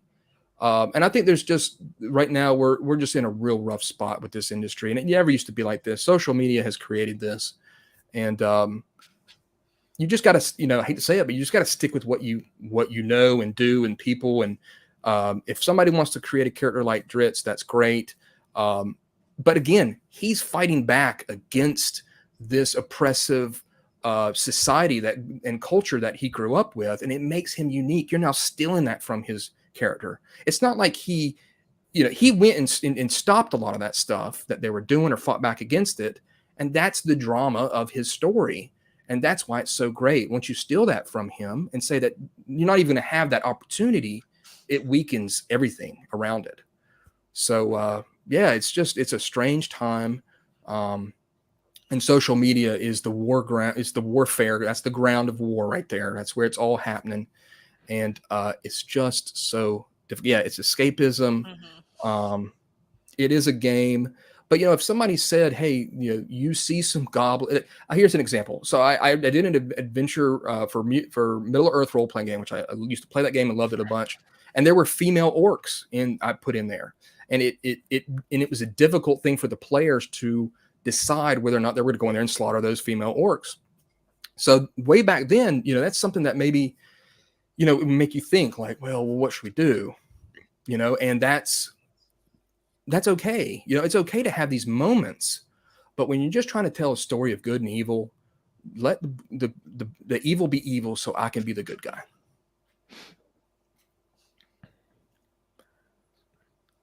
Yeah, There's some comments here. it's fine. It's fine if you want your game to be something different. It's different whenever you tell everybody else Yeah, exactly. your game has got to also be like that, or you're a bad person, or you're not doing it correctly. And that's where a lot of YouTube videos are a lot about like that. Twitter is about like stuff like that. And that's where all of a sudden your personal game, you're now trying to make it my personal game. And that's where I conflict with And it. something that is, well, let's say, putting in this curious, because, well, of course, our wretched is with the idea that you play anti-heroes. Right. So you're not going to exactly be a hero or paladin, but there's someone there that's actually the bad guy is even worse than you. Right, Yeah. right, right. So, and there's no one else to save the day. But at the same time, it's funny because, yeah, so we are writing characters that are not that very good. Oh, but you can't do that. Right. No, y'all But so don't you want to make the villains the heroes? Exactly. Your sins thing in your wretched games, I think, is so smart for what you're trying to do. Um, how do we get our book reviewed by you on your show? Just That send would an be email. Just send an Dunsmore. email. You'll find the email in the about section of my YouTube channel, and we'll just talk about that, about schedule, because I do have kind of a queue of stuff that and I try to get to it as quick as I possibly can. But then it'll kind of be on the back. It'll go in the queue for me to be able to do a video of. Um, but y'all's wretched stuff is very cool. Okay. And it's definitely, I love the fact that you're bold enough to put in your thought process. Okay. Like take Wretched Bastards or something like that. How you said, this is why I made the game the way it is. And it's got these sins and this is what you're going to do. And we're still fighting to this day about Han shooting Greedo first. And that's a great example of the fact that he was a scoundrel. He did shoot him first. We want him to be like that. That's why we have this beef. We're not sitting here going, oh no, Han Solo is such a great guy. He couldn't have shot Greedo first. We're all saying, no, I liked him because he was a roguish Exactly. character who did this stuff. And he shot Greedo first. So when the own creator, George Lucas, doesn't understand that, that shows that we've got some sort of a disconnect, that you can like these characters. And I like the fact that your game goes in that. Yes, it worked for Sopranos, my favorite show of all time. We do like characters that are complicated. That's dramatic. That's the human element. That's how life has been forever. That's how humanity's been. And so, yes, there's a fine line between being a straight evil guy and being someone who skirts around stuff. Pirates are the same way. Ninjas are the same way. Vikings are the same way. All these people did terrible stuff, and we love them for it. And that's one of the things that we enjoy. I mean, look at the Wild West. Who is glamorized in the Wild West? Is it the lawmen? Sometimes Wyatt Earp and stuff like that, but a lot of it's Billy the Kid. It's going to be these characters that they took the law, I would say, into their own hands for either profit, power, or greed, and they did it in a way that is entertaining or is something that we say, wow, that's why they make movies about Bonnie and Clyde. Exactly. You want to see these characters be, and look at The Godfather. It's, in my opinion, one of the best movies of all time. And this is a crime family. It's about family, but that's what we want. So I like the fact that your games embrace that. And again, just the fact that your games are there that do that is something that people want. So it shouldn't be something that we shy away from, because there will be people who will want that stuff, that will want to play kind of bad guys. But your guys are not just, hey, call myself chaotic evil and go kill a bunch of stuff. No, yours is like, you like this, you like greed, or you like lust, or you like whatever. And you're going to get rewarded for doing that, and there's obviously customers out there that want that, Well, because you know? if you eliminate evil, talking about Sopranos and all this. So if you eliminate evil, or then there's no point of being good. So you need that, and if you have a character that is in the middle of the line, then Yeah, it makes it more interesting. exactly. It's the pull and the push of good and evil. That's why we say there's an angel on your shoulder and a devil on your shoulder. So in essence, we're trying to get rid of that devil, and that becomes not so much the human element that we all have to deal with in temptation every day about stuff we do. Um, so I think it's very cool. That's why I said in the videos, I think that's a really neat way to spotlight your character and make your character maybe stand out and you just can't say, I'll be a dick to everybody I come across. I'll call myself evil, and now I'm playing an evil character. But yeah, the Vikings, pirates, we all love that stuff. And it's because they usually took stuff that they wanted through force, through violence, and they did it in an, unlawful way. And that's why we like all that stuff. Um, I mean, a lot of characters are murder hobos in fantasy. I mean, it's just part of Yeah, how it goes. I don't think anybody's thought about that as an evil thing. A murder robo is not a good guy. It's not a, No, it's not really a hero. It's just but murdering I and guess it taking their matters. stuff. I guess it matters who you're murdering, you know. And so a lot of the stuff you're murdering, they deserve to be murdered. And so that's just how it is. Now, I've had games where people have had conflicts. about human brigands, like thieves and stuff like that. Like, do we kill these guys? And it led to some conflict at the table. And it's one of those things that you either want to delve with or you don't want to delve into, And it is what it is. I respect people's opinions about a lot of stuff when they bring it up at the table, but sometimes these things are going to happen, and that's human nature. We had a little accident. I can tell that story. When we were playing Mutant Chronicles, we were playing the campaign. Was it the first part of the D20 campaign? I don't remember the name well, Yeah, but we were probably. playing cops, so Luna agents. And my character, even she was honorable. And the other two guys decided that we had apprehended a drug dealer, and they decided they would kill him and take his money. And my character didn't wanted to do that. Of course, I didn't stop them from doing it, but they wanted me to agree with the plan. And we are having a no, I cannot agree with this. My Exactly. character does not agree with this. And it's like, but you need to agree. No. Yeah. Yeah, we had the And it was exact like, you same can thing. do it, but I'm not going to stop you from doing it, but I'm not going to agree with it. Well, see, that's great. You're playing your character. That's what you're supposed to do. And I think one of the problems too is, and I'll say this just about kind of the OSR and some stuff, is there's a time to have a character that's kind of a blank slate, nothing character, and then there's a time to have a character that's got a deep background story and who they are, what they're about, and what type morals they have. And so there's times where those don't really sync up well, and you're already playing a character that's not very deep as it is. They've got maybe a stupid name, and that's about it. And you rolled up that they used to be a fisherman. Well, now you can do whatever you want with that character. But back in the day, we played characters, and I wanted to make a character that's like this, and he grew up like this, and he's trying to overcome that, and then let me roll up my stats. And a lot of the books try to tell you to do that. I'm not sure how much that's done in practice when people actually sit down to sit there and say, "Oop, let me make the character in my head first."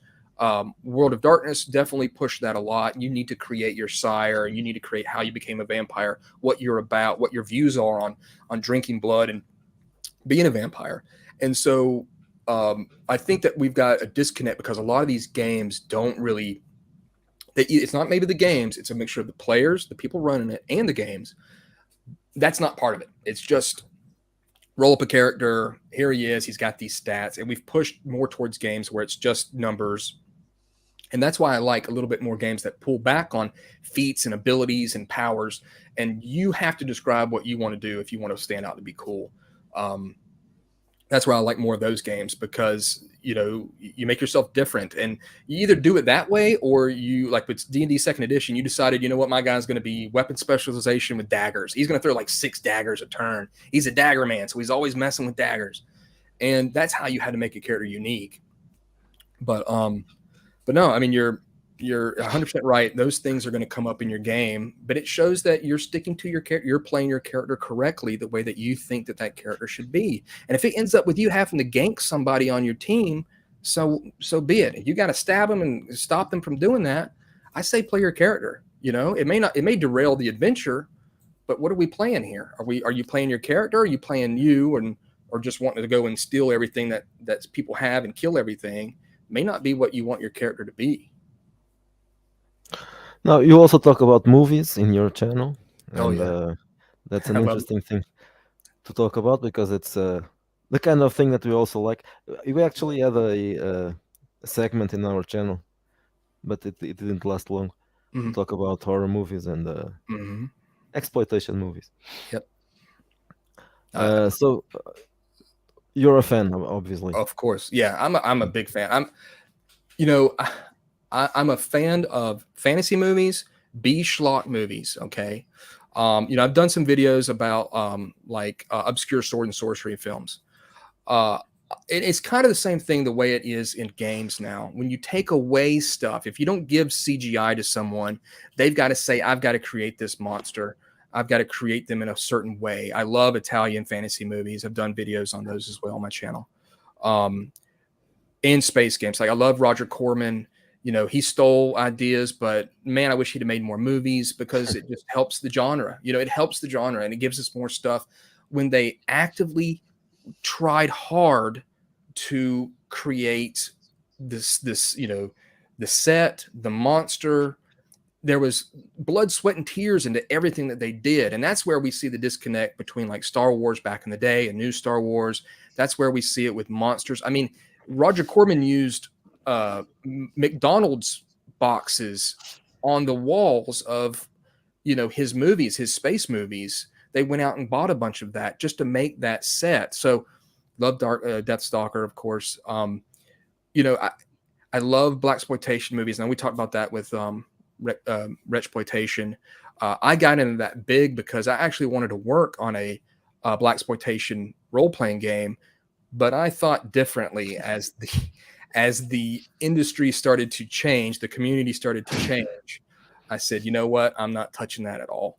But I did have a complete layout. Like I knew what I was going to do. I wanted to do it, and I just said, you know what? So I watched a ton of blaxploitation movies. They're absolutely great. And again, those are characters that are skirting the law, being good people, taking it and fighting against forces against them, be it government or political, the police, other people that are bad. And that's what I like about blaxploitation movies. They've got great characters, they've got great music, they were very influential, and they're exactly what I still like in movies, which is that process of fighting back, skirting around the law, having a cool character, and ultimately being a hero at the end. Yeah, Battle Beyond the Stars. I love them. I'm a big fan of them. More and more, I find myself gravitating more towards 70s horror and sci-fi, trying to watch every single movie I can from those. In the 60s, of course, 80s is where I grew up, so I've seen all that stuff tons of times. But no, when it comes to almost like I've got to find a more obscure movie. I look at Amazon, I look at Blu-rays and stuff like that, and I'm like, I've never heard of that movie, but it looks low budget. I bet it's awesome, because it's got a monster. Like I like The Howling. The Howling's an awesome movie. I like werewolves and stuff like that. Great horror movie. So yeah, Near Knuckles of Steel is awesome. Fulci's fantastic.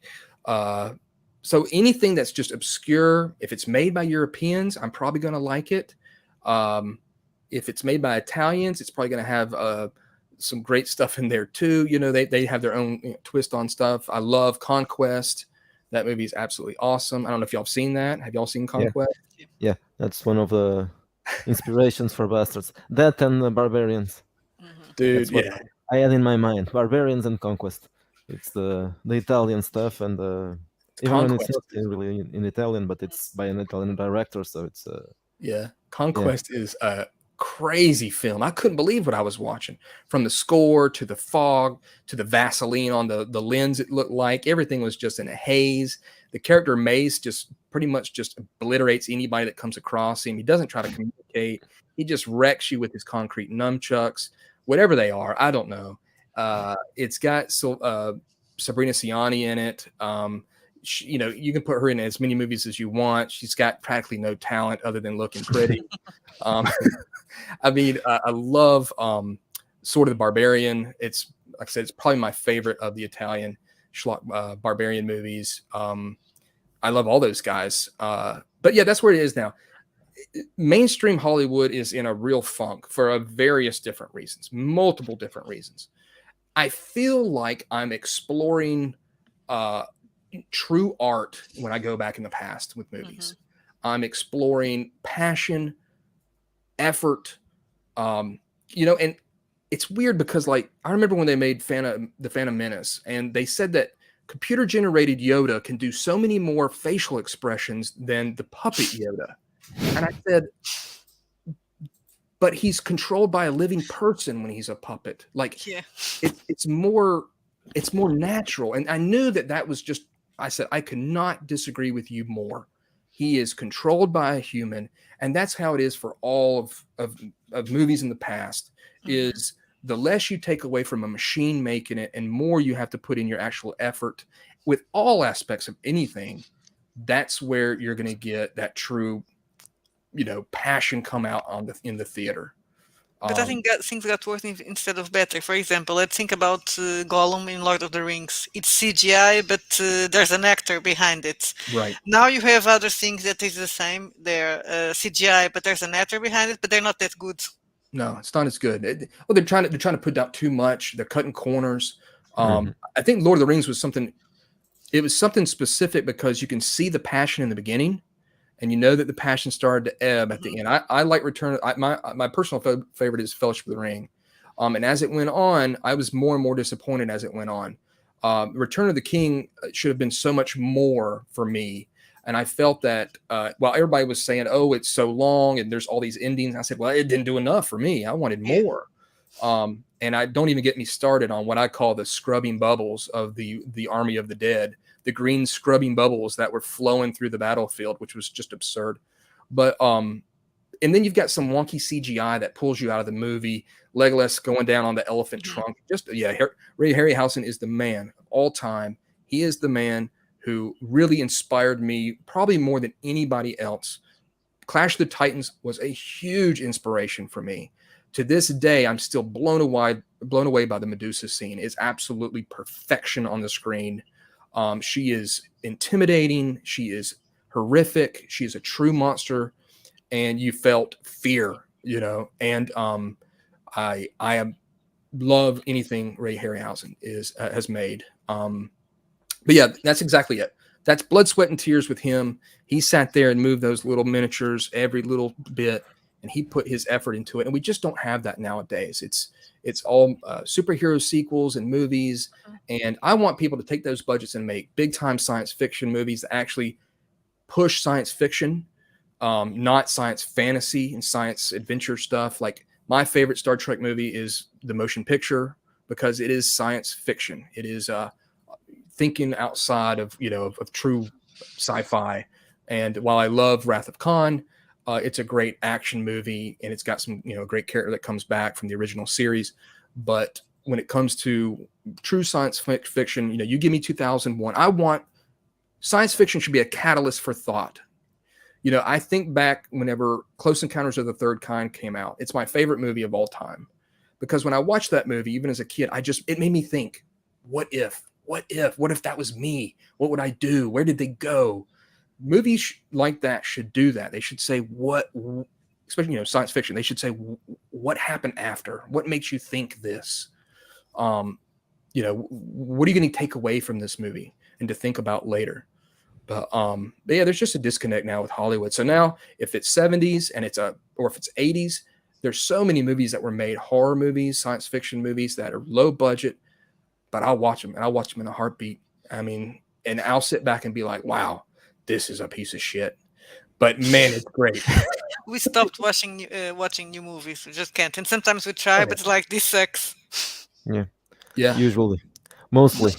Yeah, no, I'm with you. I'm TV with you. shows the same. Yeah, sometimes we did some hate watching for some. What was Yeah, the last one? Ah, it was the Witcher, the Uh, prequel. And oh, we actually end up watching the full episode, but it's like this is so bad. How come they make this? yeah. I steer clear of it now. I just don't have time to hate watch much anymore. It's just, I understand there is, some good to be taken out of it. Oh, I love Moon. Moon's an awesome movie. I definitely own that. And that's what I'm talking about. Like Moon is a thought process movie where you go, Mhm.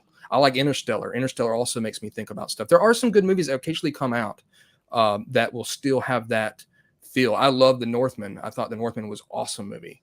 And there's still some effort being put into some movies. It's becoming few and far between. Where before everybody had to put in effort if you wanted to make a science fiction or a fantasy movie or a horror movie. A horror is probably my favorite genre, and I tell people this because I don't get afraid of stuff very often in my normal life. Somebody might make a funny joke, or my kid might fart and make me laugh, so that's comedy, right? But when it comes to horror, I don't get scared very often. So if a movie can make me have some fear, it's invoking in me a feeling that I don't experience very often. So it really takes me back, and I'm like, wow, I don't get to experience that every day.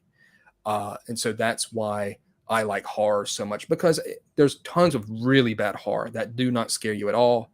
But I really like horror a lot. Yeah, The Expanse was an awesome show. Not so great, I think, in the last season, but I love hard sci-fi. I like hard science space stuff. So The Expanse was definitely right up my alley. But I think it I think kind of we only watched the first one. Yeah. Then the we're first like, season. yeah, It, but I it like the gets first one. it gets better in the next couple seasons, and then it Yeah, just the second season it was a bit. The beginning it started to be a bit weird. yeah. And I love Amos. Amos was awesome. I love characters that are they're not talkers because you don't see those very much. Everybody's a talker. I like a character that's just like, oh yeah, me and you, we're going to fight, Hmm. and I'm going to punch you in the face right now, and here we go. And so I like seeing that opposite character. It's like the movie Drive. I love the movie Drive with Ryan Gosling. His character, it does not talk, he does not have a name, but he just sits there, looks at you, and then he goes fucking berserk and tries to kill you. Whenever because you're a bad guy and you need to be killed. He just does what needs to be done. This silent, quiet type that will wreck you. So that's why I like Mace from Conquest. That's why I like Amos from The Expanse, and that's why I like Drive is characters because you just don't see them too much. Everybody wants to talk and blah blah blah blah blah, and Hmm. sometimes some stuff's got to get done. Yeah, Altered Yeah, Carbon was. also yeah, first season. Yeah, that was say I really liked I liked the first season, but I've never seen a show go down in every aspect of than the second season of Altered Carbon. I looked over at the wife and I was like, God dang, this is terrible. The only other thing that did that for me, the wife was watching True Blood, and all of a sudden it had like a year skip, and there was fairies, and they were throwing fireballs, and I yeah, was but like, that was not like the first, right? I watched a couple of I watched True Blood, but then when the fairies appeared, it was like this is too much. oh, it No, was you terrible. have werewolves, you have shapeshifters, you have vampires, but no, Yeah, the you got Never watched fairies that is too one. much. fairies throwing fireballs. I was like, this is garbage. I'm actually rewatching the X Files, and it is Oh, freaking awesome. we were doing that. Yeah, we recently now we are rewatching but we did not watch we watched like two seasons of X Yeah, Files. three. I think. Three, yeah, the Three, first this That's season. three. great. That's great. It already has a nostalgic look to it and feel to it. Yeah. The way that the way it was filmed in Canada, the long trench coats, the long jackets, the Hmm. rain, just the way it was filmed. You can tell going back and looking at it that some of the lighting's not very great in some scenes. They definitely wouldn't film that the way it is now.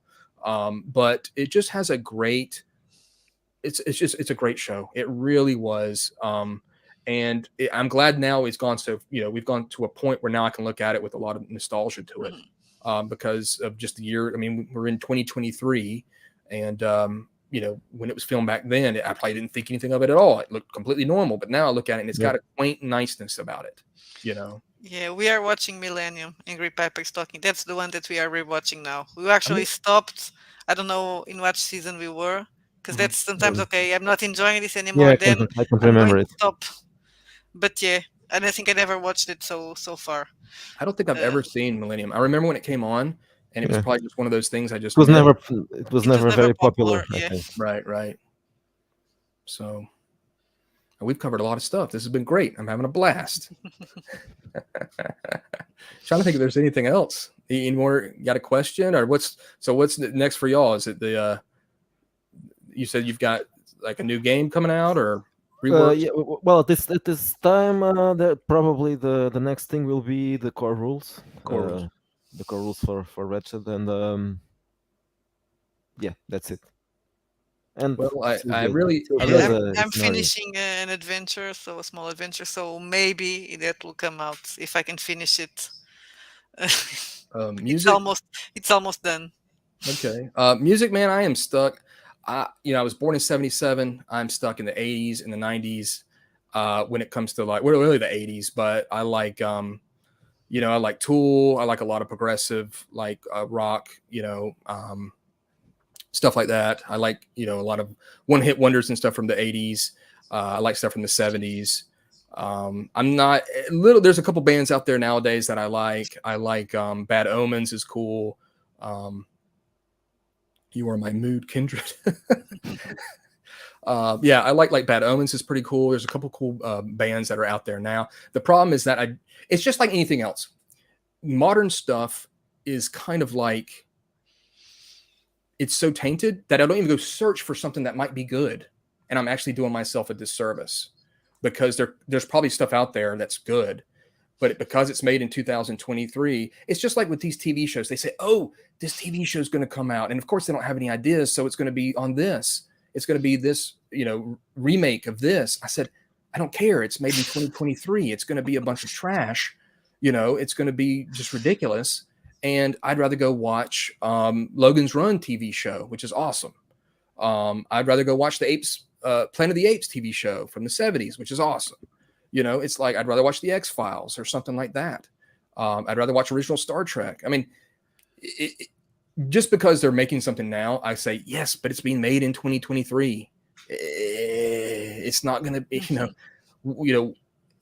when are we going to look back at what movies are we going to look back at in this time frame and be like, wow, that really solidified that generation? I don't know. It's not Star Trek. I mean, it's not Star Wars anymore. Yeah. It's not the Witcher show was, I just want to like I just want to cut out all the parts that aren't Geralt, Oh, yeah, I like I'm a fan of The Witcher. I read I played not the computer game with the three of them. I read the books. We watched a bit of the Polish TV show, but there's a problem because it's Polish. But that's a hurdle. yeah, exactly. Well, there were But it's subtitles, but better. Yeah. But it's better than the new one. So the Polish TV show is better than the Sure. prequel. But yeah, I think we stopped watching on the episodes where the lion appears. That yeah. is one of the. The Field of Plenty, yeah, and he sings that Okay. annoying song. I was like, I don't want to watch this anymore. This guy is annoying me. Yeah. The modern shows that I watch Succession. I love Succession. I don't know if y'all have seen that on HBO. I haven't tried that. It shows a liberal side and it shows a conservative side. It shows a mockery of both sides. It really lines that it goes through that line. It's a smart show. It's got great, incredible characters. So we got just this last season here. That's really the modern show that I'm into now. And it was a show I didn't think I was going to be into because it's all about corporation and this family. I did watch, love Videodrome. Videodrome is incredible. It's my favorite Cronenberg movie. And I did watch some Yellowstone because of America and the West. And I like Kevin Costner.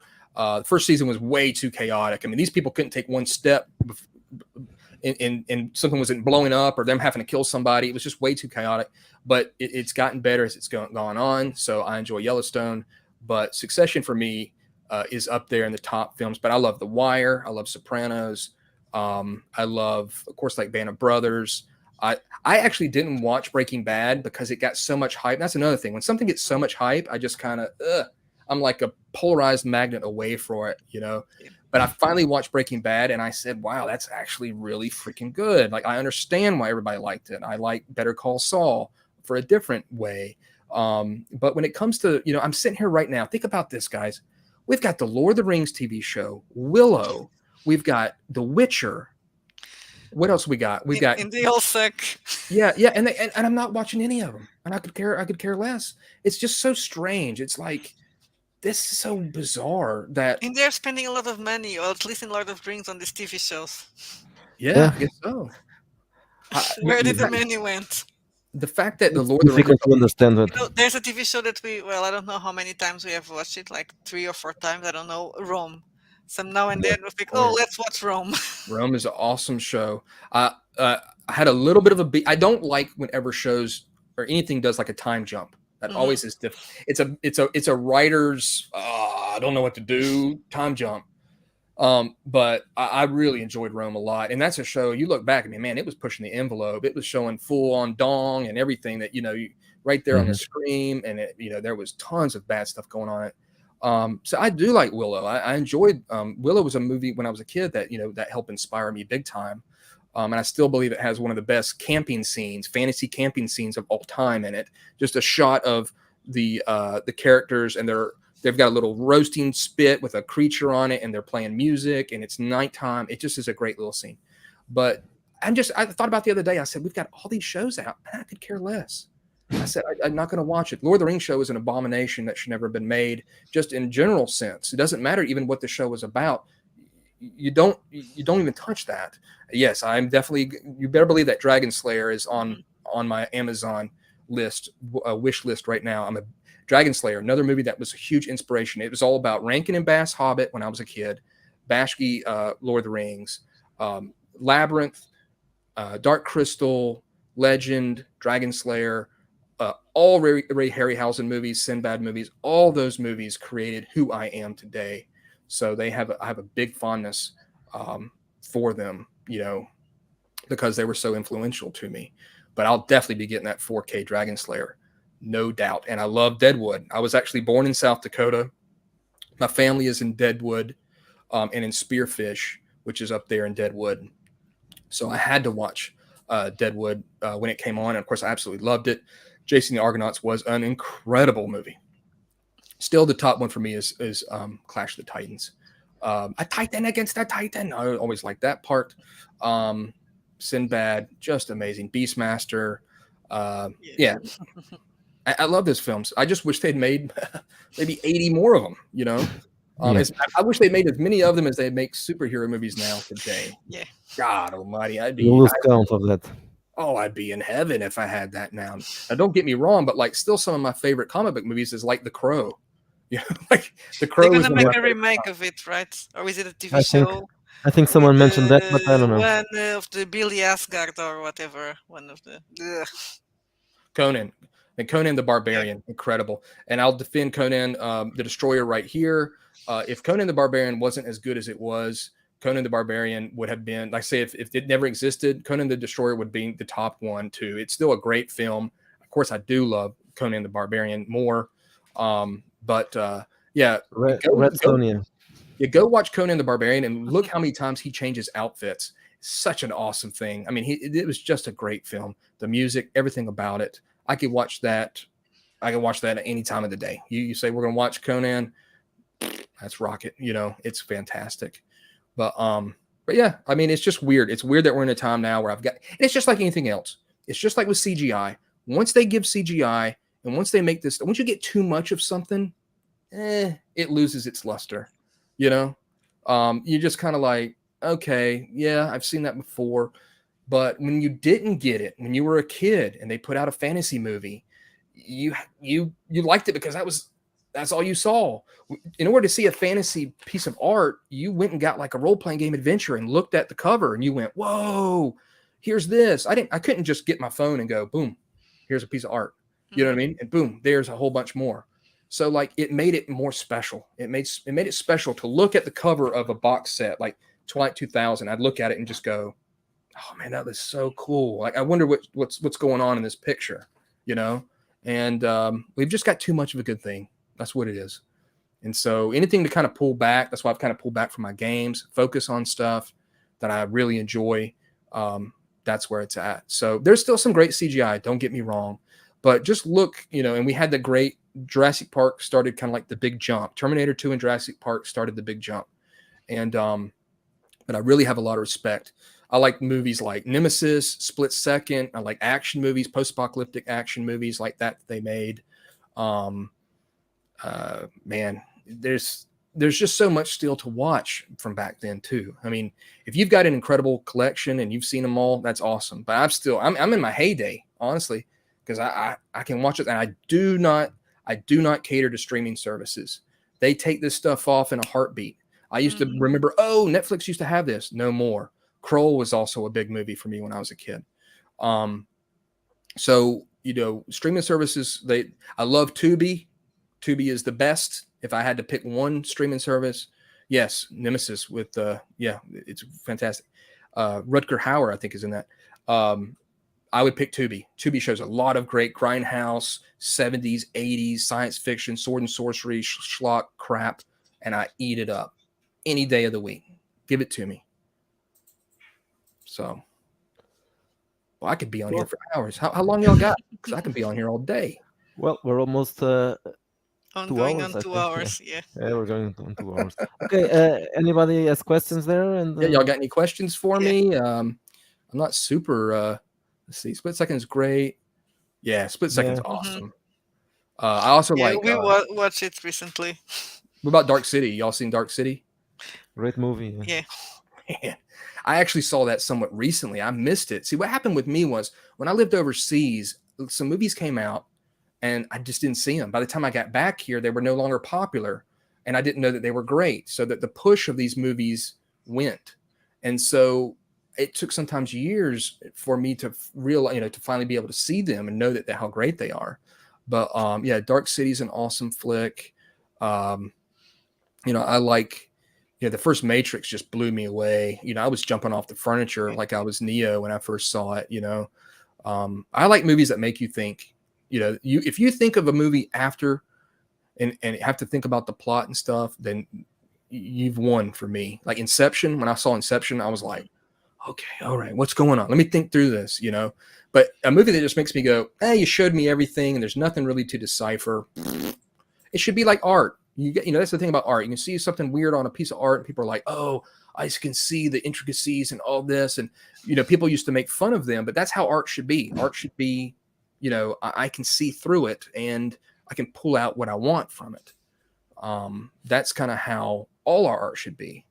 So I'm trying to think what else they got here. I like Cronenberg films. I like body horror movies.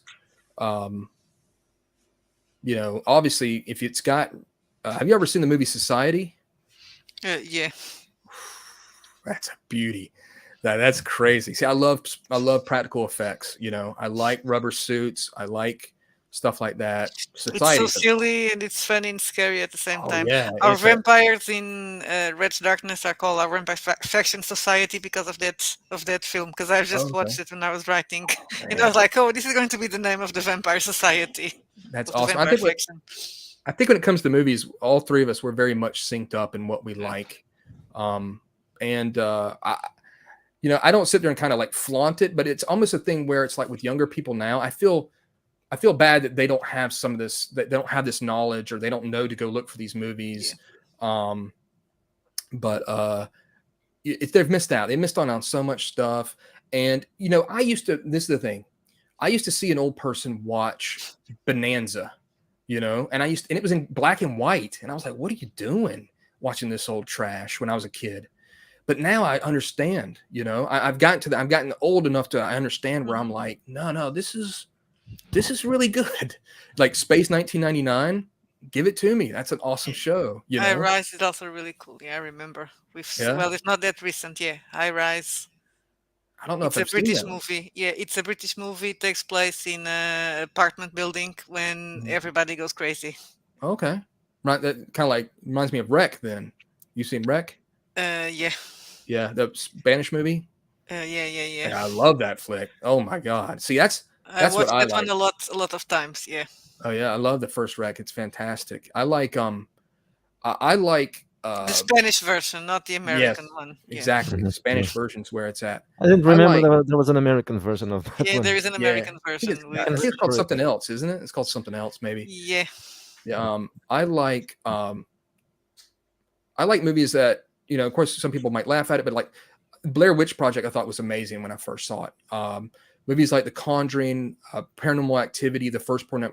I like stuff of the supernatural where I can put myself in that person's place. I did a lot of camping when I was a kid, and I had some weird things happen to me out in the woods when I camped. Quarantine. There you go. And so like Blair Witch Project, I really, really understood it, what it was doing. And then movies like Conjuring and Insidious, I like supernatural elements. I don't mind splatter movies, slasher films. They're fine. But I like movies that have a sinister, evil entity. Poltergeist is one of the best, for me as a kid, was a huge movie. The first Blair Witch, like it got some pushback later on, but I thought it was a genius film. But now stuff like Cronenberg that makes you think, Videodrome, it's all great. And anybody that can try to reproduce that now today, Crimes of the Future was just okay. It I don't think the execution was good. It had a neat story, I thought, from Cronenberg, but for me, it's all about Videodrome and The Fly. I mean, of course, that's not his own work, but such a great body horror movie. Big fan of body horror. So, Okay. let's see. Martin is getting. I'm glad. Okay, I'm well, glad we got to do yeah. this. Oh, Martin is getting yeah. I like Martin. Yeah. That's not on. That's not my favorite. But Yeah, I but like I like Crazy. because it's strange. Yeah, but it's for a vampire movie. It's very unusual vampire movie. Do y'all? What's y'all? Do y'all have a favorite movie? That's That's a very difficult one. yeah. Sure, sure. It's a very difficult one. I don't know. Can you answer it? I I don't have think a list. I don't think I can. I have a list of favorite Well, movies. I'll give mine. That's the official answer. It's Casablanca. Okay, So well, that's a Yeah, respectable I one. think my official is The Shining because I love Shining. horror movies and I love The Shining. All right, I'll tell you something right here. I just recently, within the last year, watched The Shining. I know it's crazy. I didn't think it was going to be that good, but it was. It was great, and it lived up to the hype. Kubrick is, of course, was awesome. I've loved most of his movies, but The Shining was great. I didn't think it was going to have so much of a ghost element to it. I thought it was just going to be a crazy guy. He goes crazy. He's got an axe. Okay, big deal. Hmm. But the whole hotel, the ghost element, thumbs And I up. think I watched it when I was relatively young, Hmm. so oh it yeah, was I also kind of definitely kept that watched it. aura for me that made it even more. And because it's the kids seeing all that. Yeah. That Right, one in right. The Exorcist. That I watched The Exorcist when I was about the same age Hmm. as the girl in the movie. So it's Yeah, and kind of. I became a horror fan after that. So it's Sure, sure. I do know about Cronenberg's son, and I know he's done some great movies too. And I I need to think we watch those. watched Antiviral, but I don't remember. It was one of those. yeah, we watched that one. Yeah, yeah. Yeah, I want to It watch was Doctor Sleep as well. I take it y'all like Hellraiser, Yeah, yeah, of course. The Hellraiser one and first two. one. Well, Yeah, into the other ones are a bit. well, Clive Barker, of course, was involved in one and two. I love Hellraiser. The problem with the new Hellraisers are it's all an investigation. Mhm, Who made this box? What does it do? And the first Hellraiser immediately showed you a degenerate story with mhm, murder and mhm. lust and adultery before it even introduced the box. It showed a vie for power, and that's where these other even the new one they put on Hulu, that's where Yeah, they messed up. a lot You of people liked it, but I didn't. yeah, And the monsters are not. And it was not because it was not even about pinheads. It's all yeah, the other Cenobites. They're not really. It looks like a Silent Hill right. film. And they were all walking slow Yes. and You saw when the doors were closing and the Cenobites could not enter. It's like, well, there are demons, please. yeah, I was like, this is weird. The first movie works because it already set up evil, and it wasn't evil of the Cenobites; it was evil of people, Hmm. and that's why I like. And of course, the practical effects. But Hellraiser one and two, of course, they had to kind of expand the story. I like Nightbreed. Nightbreed's an awesome Hmm. film, especially director's cut. Um, so again, a lot of those movies I'm going to say are going to have practical effects in them. Um, and that's another thing that to me it just really helps the film. It feels more natural. I love Phantasm. Like the first couple Phantasm movies were great, and then they kind of again they kept churning out trash as they are wont to do. But no, I love the Cenobites. And then another thing with that new Hellraiser is like the body uh, changes to the Cenobites. They didn't make any sense. Hmm. Like her throat was opened up, but the skin was like way out here, and I was like, that's you've gone too far. You've done too much. She doesn't have skin that goes out that far. Why did you make her skin go out? And you go watch the original, and it looks more real because it's only as Hmm. much skin as she has on her neck. But no, Phantasm 2, like I said, yeah, boy, great flicks. Phantasma was something that I missed at the time, and then I never got into it. No, no, yeah, For some reason, I lost that I movie. understand. They kind of they get long in the tooth, they kind of plod along, but the first one was great. I really enjoyed that one a lot. It's like with Conjuring. Like I like the first Conjuring, second one wasn't as good. I like the first Insidious, and they just keep they just don't. This is the thing. Hollywood is sitting on rooms full of scripts, science fiction, fantasy, horror, and they are not touching them at all. It is ass. They would rather just keep throwing up nostalgic crap instead of really trying to branch out and make that new movie and create that new thing. And I've said this in some of my other videos. Star Wars is as old as me. Okay, I'm 45 years old. At some point, people went, I like Beethoven, I like Mozart, I like Don Giovanni, but like let's not do any more Don Giovanni. Let's do something else, you know? And so at what point are we going to say, where's the new Star Wars? Where's my child's Star Wars? Instead of just shoveling it down the road and here you go, here's more Star Wars. I want their own Star Wars. That's what I want. And because it's just gone too long. For me, it's just gone too long. Don't care much about it. I'm not excited to see a lightsaber go off. You know, you got a lightsaber fight. Awesome. Yeah, I've seen that before. So I don't know. That's just me. That's one of my little rants.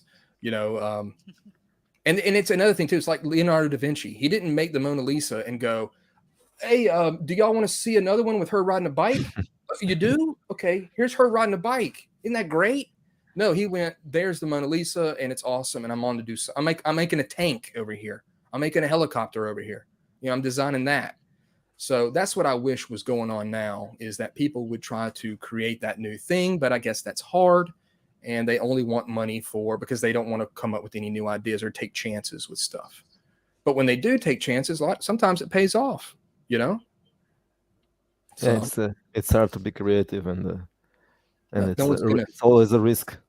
Yeah, no one's going to actually even try, you know? Yeah. I mean, that's like when they said, oh, we're making a Lord of the Rings TV show. I was like, my God, there are so many other fantasy books you could be doing a story about.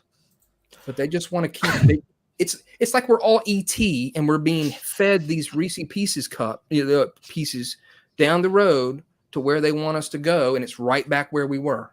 And we're just little breadcrumbs going right back. So I'm just like, whatever, man. No, I'm an original trilogy guy, and that's how it's gonna have to be. Yeah, So, well, Star Wars died for me with the Phantom Menace. oh yeah, I can I understand. still watched the other two, but it was like, Yeah.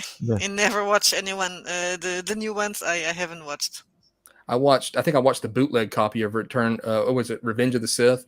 I watched the bootleg. It's like Attack of the Clones was so bad. I was like, God Yeah, dang. When they were riding on that big, fat, bloated tick out in that field, I was like, this is terrible, you know. And then C3PO with his head, it was so. Oh my God, don't get me on. But you know what? That's the thing about Star Wars, though. Love it or hate it, you can talk to people, you can talk to strangers about your either love or hate of Star Wars, and I've done that for hours. So thank you very much for letting me connect with strangers, especially like in the line of a convention. You can bring up Star Wars, and boy, you can go yeah, to town. Original Red Dawn was a huge movie when I was a kid, as well as Iron Eagle. Both those movies were big movies for me when I was a kid. So yeah, this has been great. 2 hours, we're rocking this. yeah. I think we're gonna But yeah, especially since we have the people in the chat. They always Yeah, they there's keep always new they things always keep coming. the topics coming. no, that's great. Yeah. I mean, yeah, it definitely helps, and that's another thing too. It's like with my channel, I like communicating with people. I've done like 4 live streams. I'm by myself usually, and I just what they say. I want I try to interact as much as I can, Yeah, because you get into so many live streams where you want to say something and it just doesn't get seen. It doesn't. So I try as much as I yeah. can. We just let them run the show basically. Well, sometimes when we now that we are going to start to do more sessions, Mhm. streaming games, and it's kind of funny because they are making cracking jokes about the session. But yeah, that's a good sign that actually Right. people are around and watching. Someone watching. Yeah, Yeah. exactly. I don't know You're if right. I would watch it, but yeah, okay. You're right there, Angry Piper. I didn't see Force Awakens till way after everybody else had seen it, and I already knew some of the issues that were with it. So when I went and saw it, they didn't affect me too much because I saw them coming. But I was disappointed in them rehashing the whole blowing up the Death Star, blowing up the killer base killer, whatever the hell that was. I was disappointed that they did that, and ultimately I was disappointed. The Last Jedi killed everything for me, Star Wars. That was pretty much it. I watched The Mandalorian the first season. It was pretty cool, but it was also very dumb. There was a lot of really stupid stuff that happened in that first season that made me shake my head, and I was just like, this doesn't make any sense. But the Phantom Menace, I mean, not Phantom, the Force Awakens, it still had an idea of what was going to happen next, and it made me think maybe Kylo Ren Maybe they're not going to redeem him. Maybe they're actually creating an actual villain that won't be able to be redeemed at the end. Not everybody can be redeemed, you know, but they of course didn't go that way, and that pissed me off. I wanted, and people said, "Oh, I hate Kylo Ren." And I loved him in the first movie, and they said, "Why?" I said, "Because he was angry. He had hatred. He had everything that Darth Vader had already done. He was the epitome of the dark side. He showed all of the weaknesses of the dark side." And so to me, he was great. He was better almost than Darth Vader was set up. He was an old, retired Sith Lord who didn't have to do all that stuff. But here was someone who was not in control of their emotions. He lashed out. He had anger. He had violence. And he did something to make us hate him. He kills Han Solo, his father. And I was like, man, this is going to be great. They're actually showing us a character and creating this Sith Lord possibly in the future that we will actually root against. And of course, they didn't do that. And here I am, little me, thinking, wow, this is going to be great. And then they didn't do something that I'm certain that if I can come up with it, why couldn't y'all come up with it? At the end of those movies, Kylo Ren should have been an actual bad guy that they tried to turn, actually make, I call her Rey Skywalker. I make Rey turn, like have something that actually shows some characters changing, and some people are just simply not able to turn back to the light side. I would have liked that so much more if they actually created a Sith character or a dark force, character that was not redeemable, because that's just how it is sometimes. But of course they didn't go that way. So that sucks. But I really like Kylo Ren in the first movie.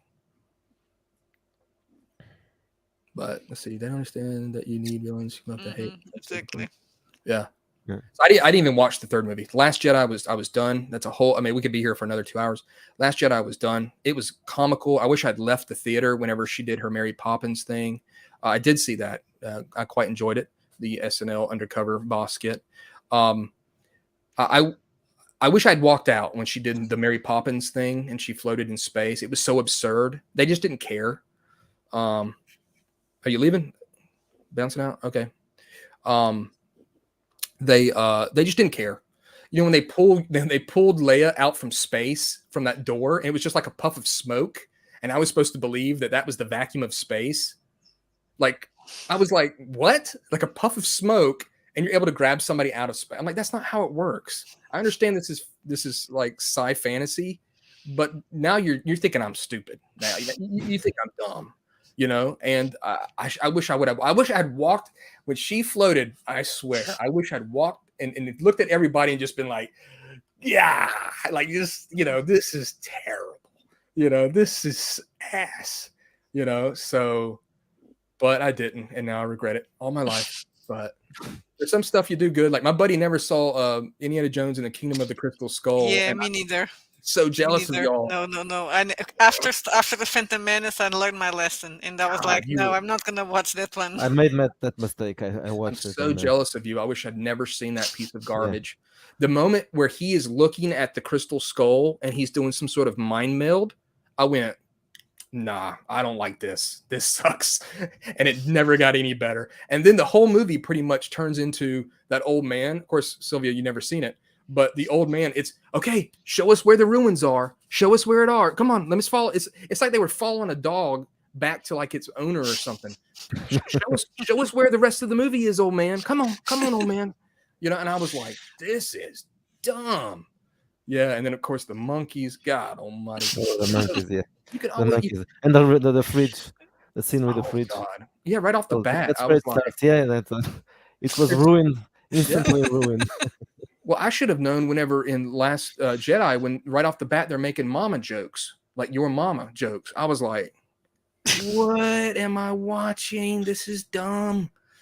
But I think about movies, and I remember when I saw Interview with the Vampire and how that movie influenced me, and I just want that back in movie theaters, where you walk out of it and you're just like, wow, that was awesome, But I've gotten off the Marvel superhero movies. I'm kind of rare in which I enjoyed a lot of the DC movies. Nobody else did. Whatever. You know, it just. I like Batfleck. I like Ben Affleck as Batman. A lot of people didn't like those movies. Whatever. You know, it's just everything's so polarized. I could literally put a tweet out about the air and how much I enjoy oxygen, and people would argue to me about it. People take it too serious. It's like, man, this is just my opinion, and that's what I feel in Twitter. It's like, oh, I don't Mm. agree with you. You're wrong. Yeah, whatever. No. It's not really Well, important. well, oxygen. Well, actually, Yeah. oxygen is not a pure. You're not breathing air. It's full of pollutants and blah blah blah blah blah because of the environment and this and that. Um, no, John Carpenter is also awesome. The Thing is a masterpiece film.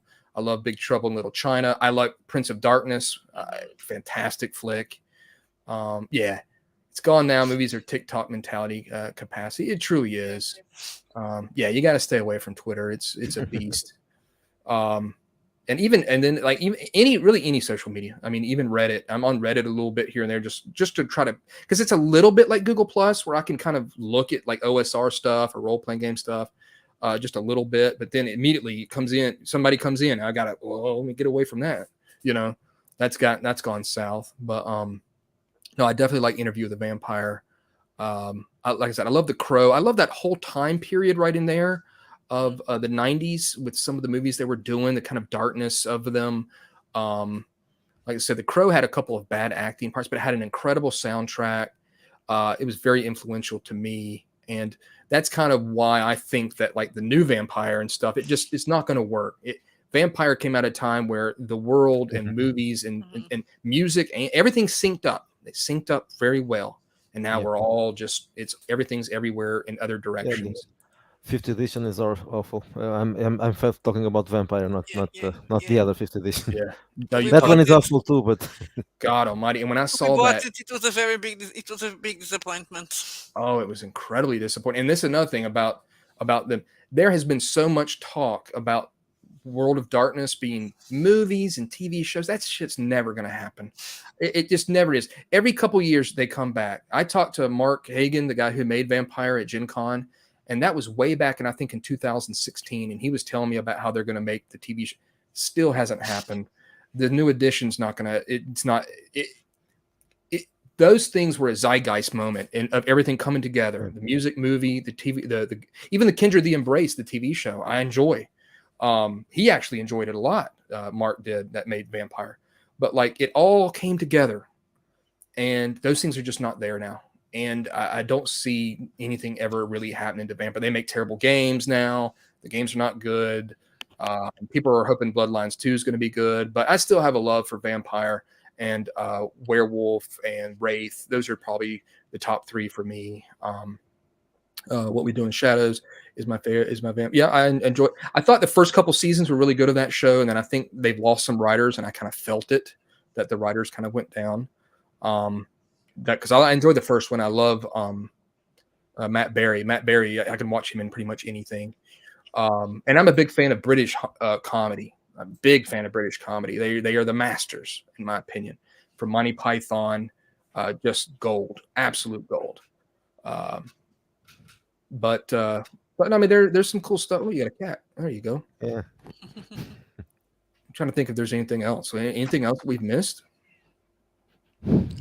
Tons of things we missed. I but got tons guess, of time. It's really up to y'all. we continue. Yeah. It's only 2:00 here where I am. It's got to be Yeah, what? no, 7? for us it'll be as close to dinner hour soon, but we Right. can come get you back one Yeah, of these days. I'd love to Probably come just back. to talk about films, Yeah, for I can talk example, about. or TV Well, shows. Yeah, I think we should Anything have you want. to we want to we need start to doing. prepare. Yeah, Have we a bunch need to of start. movies here and start Yeah, talking about them. some streams just to talk about films and maybe Oh show a bit man, of clips and talk about films. I talk about films. I could talk about film forever, ever. Talk about The Godfather for like an hour or two. No, I mean just that by itself. You know, Yeah, um, that's one of good the best Yeah. movies ever. Goodfellas. Any Martin Scorsese film. I'll talk about that. Ones that there's some that I do not like, and there's some that I really like. I love Gangs in New York. I love Goodfellas. I love The Aviator. I like Wolf of Wall Street. I did not care for The Irishman as much as people love it. But no, I can talk about movies all the time. So no, this has been great. I mean, I hope that everybody's enjoyed it. I like answering questions and stuff, um, and hopefully, you know, people will see it, share it, and stuff like that. That's the thing too, is with y'all doing a bunch of these, that's going Yep. to help y'all with your 4,000 viewer hours. Because that's a Maybe, yeah. beast. Yeah, It's a yeah, Yeah, beast. yeah. the live streams always Yeah, they help boost it. We have to yeah. share this story in here. So now, because it's here, we're going to leave. No, I'm kidding. So We've somebody been showed going up. on for 2 hours. No. Oh yeah. I mean, I can do it. Yeah, Megaforce is cool. God, I'm trying to. Oh, I love From Beyond. Y'all seen that? I think so. I It's think so, got yeah. Yeah. We it, actually end up showing it a couple of times because we didn't remember we saw it, and then we Yeah, put it again. Oh, this because someone and it's mentioned it, the and it was second time like, yeah, I we're can't ready. So remember it's what it is. like Oh the yeah, third I time know. we're watching this. Okay, that's okay. I'm going to tell It's you with exactly the if guy we Yeah, from the third yeah. zombie movie, That Romero sometimes zombie happens movie. with a couple of Ken movies. We're not Farley. sure if we saw this or not, and then we start saying, "Oh, we already saw it," but it's okay. Let's see it again. right, Yeah, it's right. good. Yeah, Stuart Gordon's awesome. We can talk about movies again. Have you back. I want to. Yeah, like I said, I could stay on here all day, but I'm just gonna let you know and see if y'all have watched them. Because I got to get your input. Have you seen Flesh for Frankenstein and Blood for Dracula? Blood for Dracula, Yeah, certainly. Flesh for Fresh Folk, Frankenstein. I don't know. I They were know I the called. need to check They title, it. were but I don't think we saw it. they were The called title, Andy Warhol's Frankenstein Yeah, and yeah. Andy Warhol's Vampire you Dracula. look here. Yeah, I saw it. Yeah, yeah, But I yeah, love those movies. They are wacky, crazy freaking movies, man. They are just yeah. They they, were very strange. They're they're very very strange, and I absolutely they got Odo Kier in them. yeah. Oh man, he was wild. I just got done watching Victor making a character. Ooh, I got hit from that. Oh, yeah. I Oh do yeah, not like Evil Hat whatsoever. It doesn't have I've to. I like them way, but I didn't like them before Thirsty Sword Lesbians, and I don't like them now. I didn't like them then, and not gonna like them now. I'm But gonna tell T37 just for that. I am going to run man. So we're okay, gonna stream. We're gonna stream man. mhm. I just I need don't to know get when, but time to read it, and they're probably going to. We're going to stream that soon and prove that the game can be playable. Because, like, yeah, of course it can be. Anything can of be course it's playable. playable. yeah. Did y'all? Are y'all gonna make a woman's game? Nah, I don't think so. nah, that's gonna be annoying. I don't want to make it. Annoying. I may make something. Someone was saying that we should make something to make fun of 30 Stars lesbians. I could make that, but I have no idea how. Make, Yes, You make. I'll do I think it's a already spoof of making that. fun of itself. Yes, exactly. That's just so ridiculous. make I don't know, hungry mace something. Yeah. Do you make your games in Portuguese as well? No, No. there would be no market for that. It's No, because it's not. there's a big market in Brazil, but Right. Brazilian Portuguese isn't quite the same thing. There are some differences, and they don't like reading our Portuguese. So it would be Gotcha. difficult to get into that market. So and the Portuguese market is just Gotcha. people here don't even buy our games in English. So why bother? They hate us. Yeah, I got I somehow people reached out to me and I got Pocket Fantasy is in Italian and German. So just people that I guess they're trying to build up like the Italy market, they're trying to build up, and some people have been translating some stuff for Italian.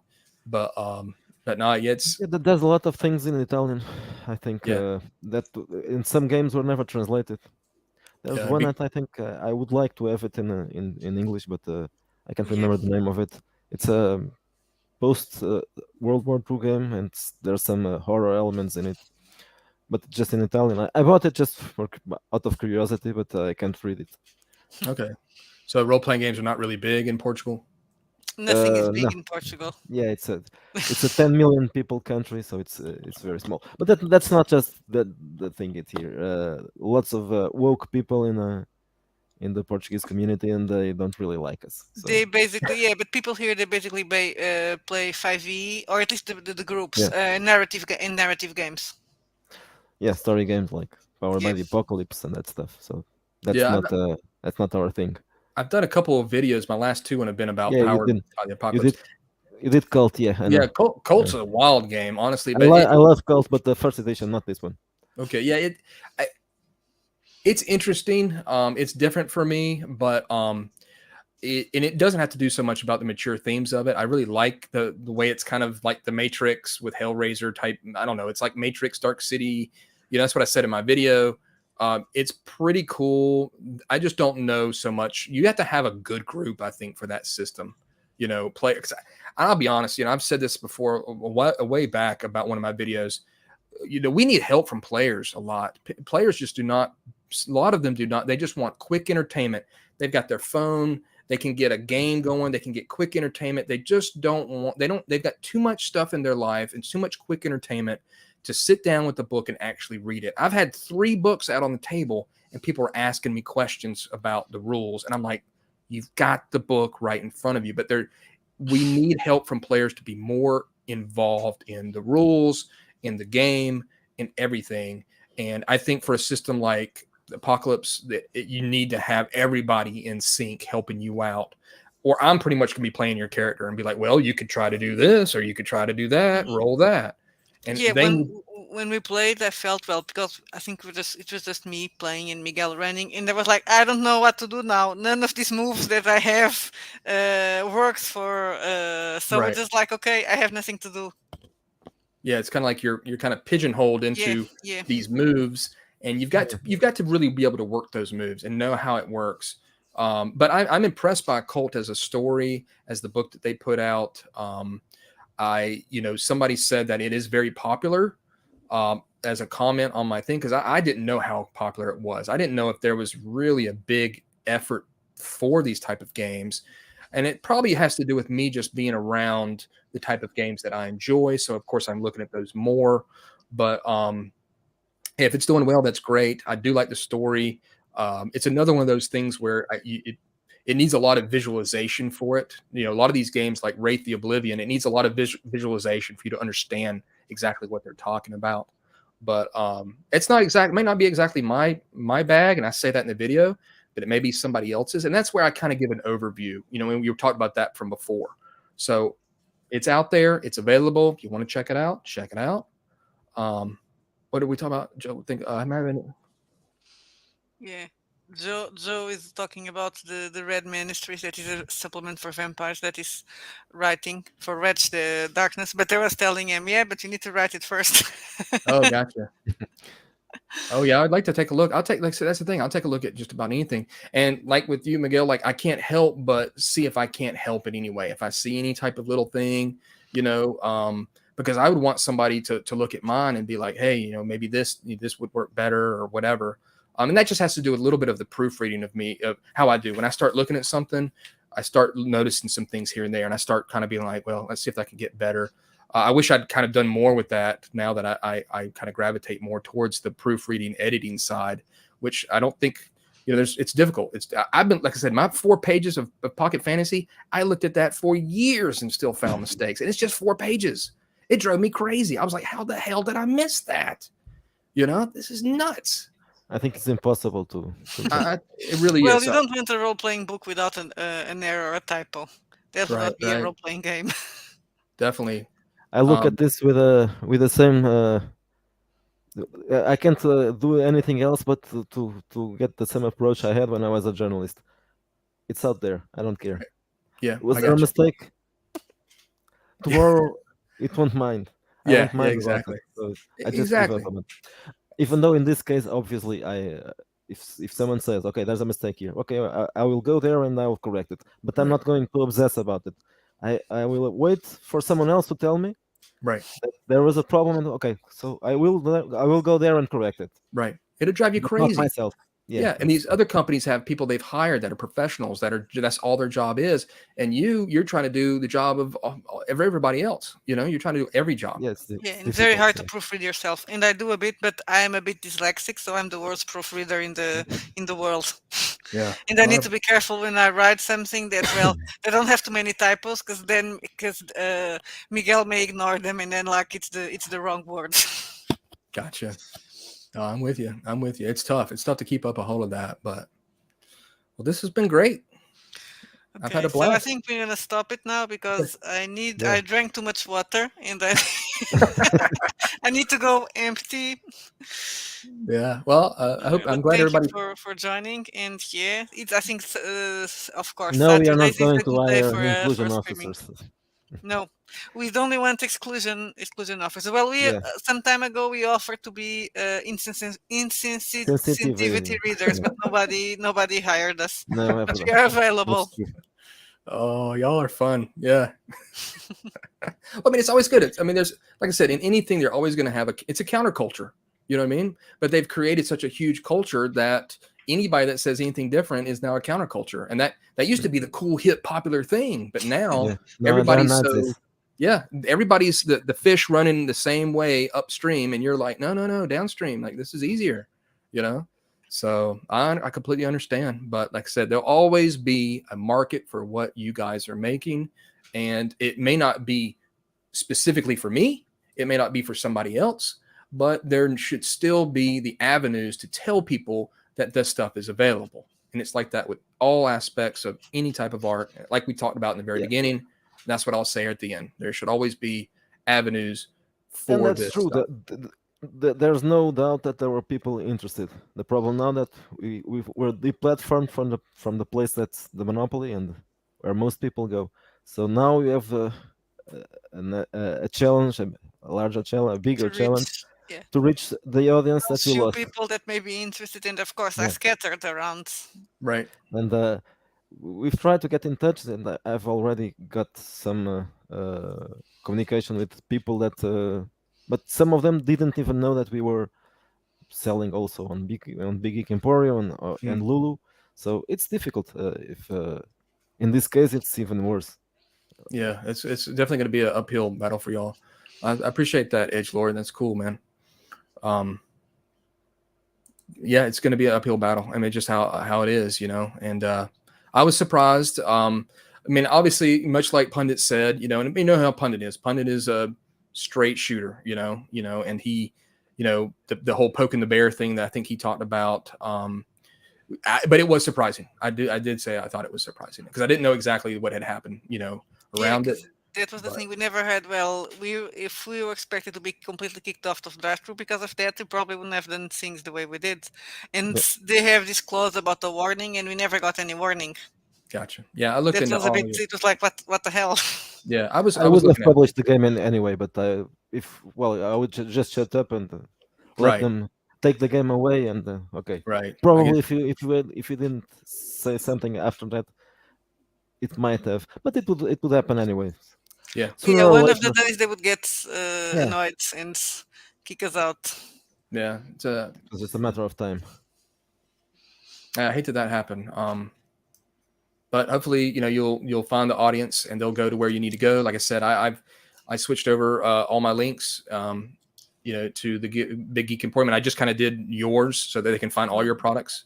Um, and so hopefully, you'll strive on as much as you can over there. And competition's always good, Um, for Drive to RPG, people have been talking about other things for a long time, but it's just such an uphill battle. And a lot of things that people don't know too is that to get a like Lulu or Drive Thru RPG to find companies that will make one-off prints of books, that is not the norm in when it comes to printing. There's not a bunch of companies that do that or offer that service.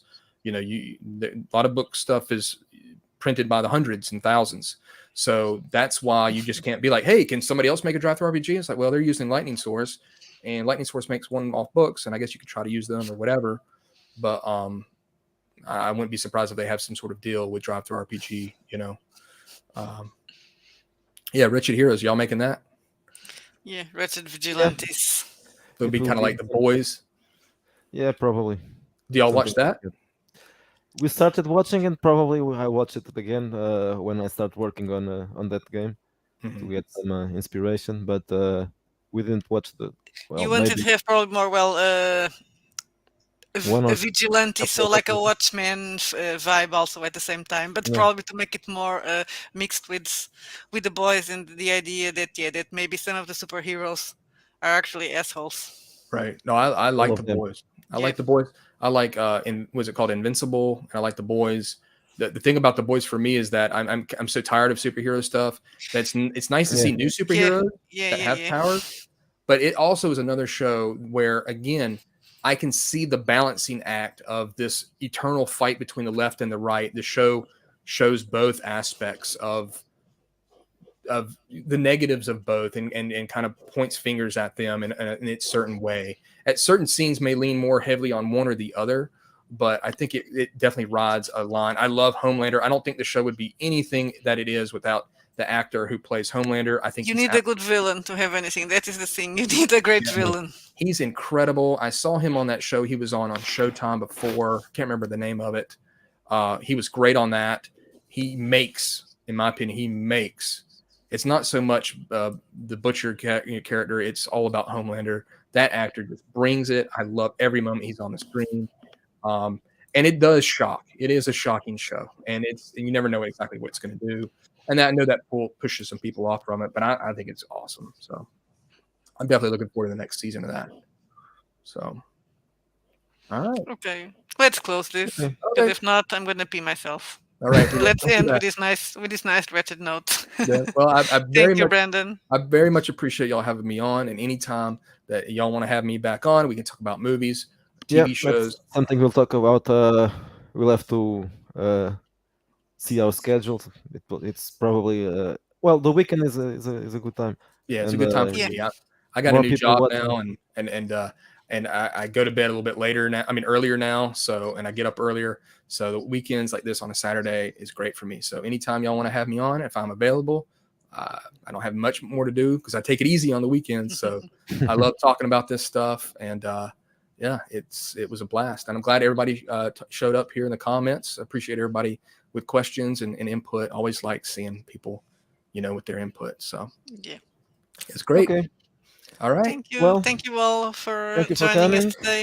Okay. Thank Thank you. you Yeah. all, and have a nice weekend. You too. Ciao. Bye Bye. bye.